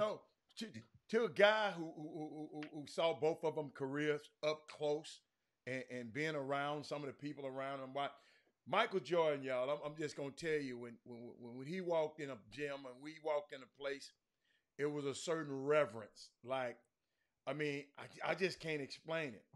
LeBron has it, but LeBron is a little more guarded, got more security because y'all are a little more crazier than the people were back then. Your fans now are a little bit more crazier, so y'all don't get a chance to see him but on Instagram. So I got a chance to see LeBron in his earlier years when he wasn't as guarded. But what I'd like to really talk about, Jimmy, is like I told people this a long time ago, and we got new people on the Facebook page. Did this how, because Anthony Weston, that's your opinion. You think he the greatest ever? That's yours. That's your opinion. But we ain't going to live and die on your opinion. But Jimmy, I sit back and watch, and I told y'all, the NBA was a fledgling league.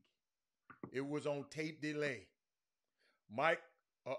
Larry Bird and Magic Johnson came into the league and saved the league.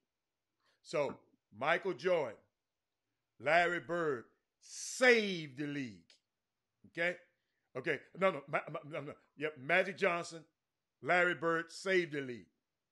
Michael Jordan came in and made the league global. They had to coerce him to going overseas and playing in the Olympics in Barcelona.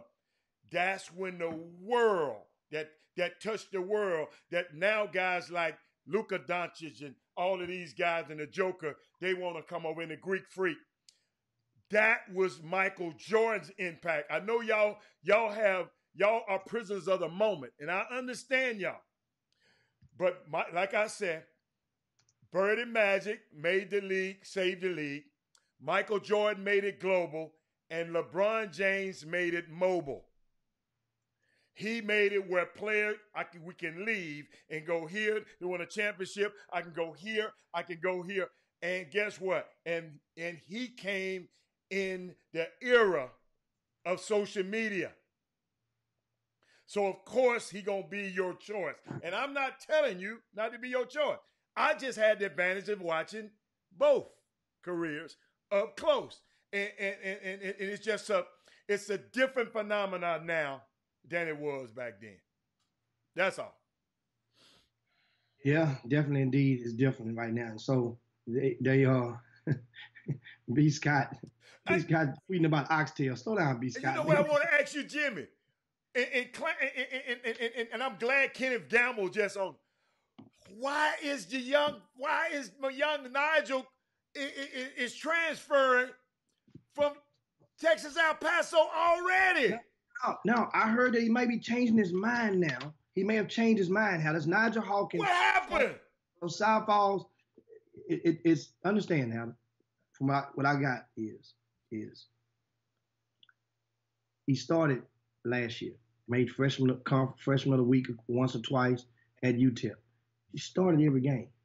So then, coaches don't realize they bring in new players.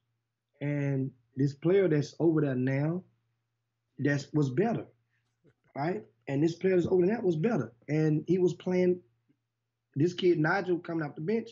But Nigel's playing 15 minutes in the last few games, like 15 to 20 minutes a game in the last few games. But then they went to Hawaii. Something happened in Hawaii. In that trip, whereas they lost 2 games, they won 2. They lost to Boise State, they lost to somebody else they didn't have no business losing to. Then they remember before they went to Hawaii, they lost to U of H by 20, right? But then so Nigel put his name in the portal. Jimmy, it's that easy. It's that easy. To do what? Just put your name in the portal. Yeah. I don't like Hawaii. You let the AD know compliance. Y'all telling me he's back. I'm not talking about the he's back part, B. Scott. I'm talking about why did he leave? What make you put your, and then now you're coming back. Okay, I'm done. I just don't understand it, man. I don't understand. And I understand. Now this kid, after he put his name in the portal, he had the starting guard, right, from UTEP, like 48 hours later, right? And Jordan Latham, he put his name in the portal. The starter, who's taking all the minutes, he put his name in the portal and said he's going. So that means now it opened up the opportunity for Nigel Hawkins to do the. Remember now, he said, "I'm staying." In the words of Charles Barkley, terrible. What's that? Kids got to fight, man. Oh, this transport portal is killing me. But let's end it, man. It's his team now. That's all I would say. Man, Ken Gamble, I can't believe that came out of your fingers. I'm going to repeat that. I cannot believe that came out of your fingers. He said it came out of his fingers. I can't believe you typed that. I cannot believe you man, let me tell you something. It's his team now. That's all I would say. The freak out of here, Jimmy. Man, I'm getting sick of it. I promise you I am. Well, I mean, I'm not playing. I'm not starting. I got to go. I'm not playing. I'm not starting. I got to go. Oh, he leaving? Then that mean I can play. I'm coming back. No. And not just to him. That's to anybody. Well, grown folks. Grown folks. Understand this. Understand this. Let's get out of here, Jim. For any kid to go put themselves in the portal, they have to have a conversation. In most cases. So the conversation of a kid, we don't know what the conversation is. I got you. I don't want to go out because I love Nigel. I don't like the act. Maybe it's more to it. I don't know what's to it. But it's a sickness out here, man. There was a couple of games that they played in that process that both of those guards, right? Both of them, Nigel and Jordan Latham, scored like 0 points in that trip. That's what I'm saying. Something happened. I can see the coach getting on their ass hard enough and say, you know what? You need to get there. You know what? I may have said something. I don't know. Okay. Take your butt back home to your mama. You know what? It could have been. Okay. You know, I don't like her any damn way. You know, said something and you're like, oh, but Jimmy, before we go, happy birthday to Big E too. Big E, he just popped on. Happy birthday, Big E. And let me give you the starting five, then you can talk to Big E. Darrell Anderson, Laurie Anderson, Chris Charles, Rick Brown, and Todd Holmes. I'll put y'all up on the screen tomorrow. Jimmy just had me doing too much work today. We up out here, and you know what, Kevin, Kenneth Gamble, I'm gonna get on you tomorrow because remember I told you. Get on Gamble. Kill you tomorrow about remember the book, the story. LeBron, the season is not over yet. If LeBron can win this championship and keep doing what he's doing, then it could eclipse the Bulls' last champion. When remember, get out of here, Jimmy. Jimmy, I'm finna cut y'all. There ain't nothing gonna eclipse. Can't nothing eclipse six championship, 6 times to the championship, 6 wins. I'm not talking about that. Okay. I said 1 year. I said when he was 35 years old. Okay, just that. That's that little. So you just want a little victory. See, there you go, comparing them again. At 35. Why compare them at all? Why can't both of them be great? They are both great. Okay. They are both great. Absolutely. Okay. And then, but we got a lot more to talk about tomorrow. A lot more to tell you guys. We'll talk about that rumor about Russell Westbrook and the Houston Rockets on tomorrow. We'll talk about how rumors start out and get out there and what do you think is going to happen? Trades is about to pop up. And guess what? Tomorrow. You know one name you guys ain't heard in a couple of weeks? What? Carmelo Anthony. See how this stuff go about hype and about riding the tide? We'll talk about that a lot more tomorrow and on the Chop Shop. Guess what? Meanwhile, we want to thank you guys for tuning in. Make sure you share the show with your timelines and your friends. Do that. Yes, sir. Hope you guys had a happy holidays this past weekend. Got what you wanted and got a lot of rest. Thanks so much to all of you guys. And you know what? Don't forget, summer coaches, if you're watching, the spring icebreaker, March 20th. through the 22nd. Right around the corner. Go to rcssports.com. Look on the top, you'll see the SIB tab. Reserve your spots. I'm telling you, reserve your spots for the Spring Icebreaker. That's the largest basketball showcase during the month of March. It's going to be off the chain this year. And in a couple of days, I'm going to publish a list of the committed teams already. And that's going to hush a lot of the whispers around when you see the list of these committed teams. Oh, that's right. That's okay. Well, I got you. Especially the sneaker team. You guys will see how this go, and now you understand how it goes in regard to that. But go and reserve your team. Also in the VIP news, it's updated right now with full recaps from the Port Arthur tournament, the James Gamble Classic, also the Allen tournament. Full extensive recaps. Go check it out. Also, shout out to Cy-Fair High School, who won the Vite tournament this past weekend, as well as North Shore High School won the Eric Medina tournament. Last but not least, I remind you guys, in case you're wondering, I've been on TV, I think, for 18 years during the basketball season. Started off with Todd Freed when he first came to Houston. Well, I've been renewed for the 19th straight season on television in Greater Houston. Oh, so you year to year. You want him year to year guy. I'm seasonal. Yeah. Season. You know, I'm in season right now. So starting from this weekend all the way to April, then I'll be on TV on the Cube every Saturday and Sunday at 6 p.m. You guys can check me out with my weekly basketball segment. That's good. All right. See y'all later. Let's yabba do this thing. It's time to slide on down Dino's back, baby. You know how it is, and yabba do this thing. Peace to everybody, man. Shout out to you guys. Thanks so much for keeping the show jumping. I see you, Tim Ford, on there. We come on, chop it up again on tomorrow. Y'all be good. See you, man. Peace. Chop shop. Jim Hicks. Rob Hatter. You are now tuned in to the Chop Shop. I'm Retro. Let's get it. We in the Chop Shop. We live in the Chop Shop.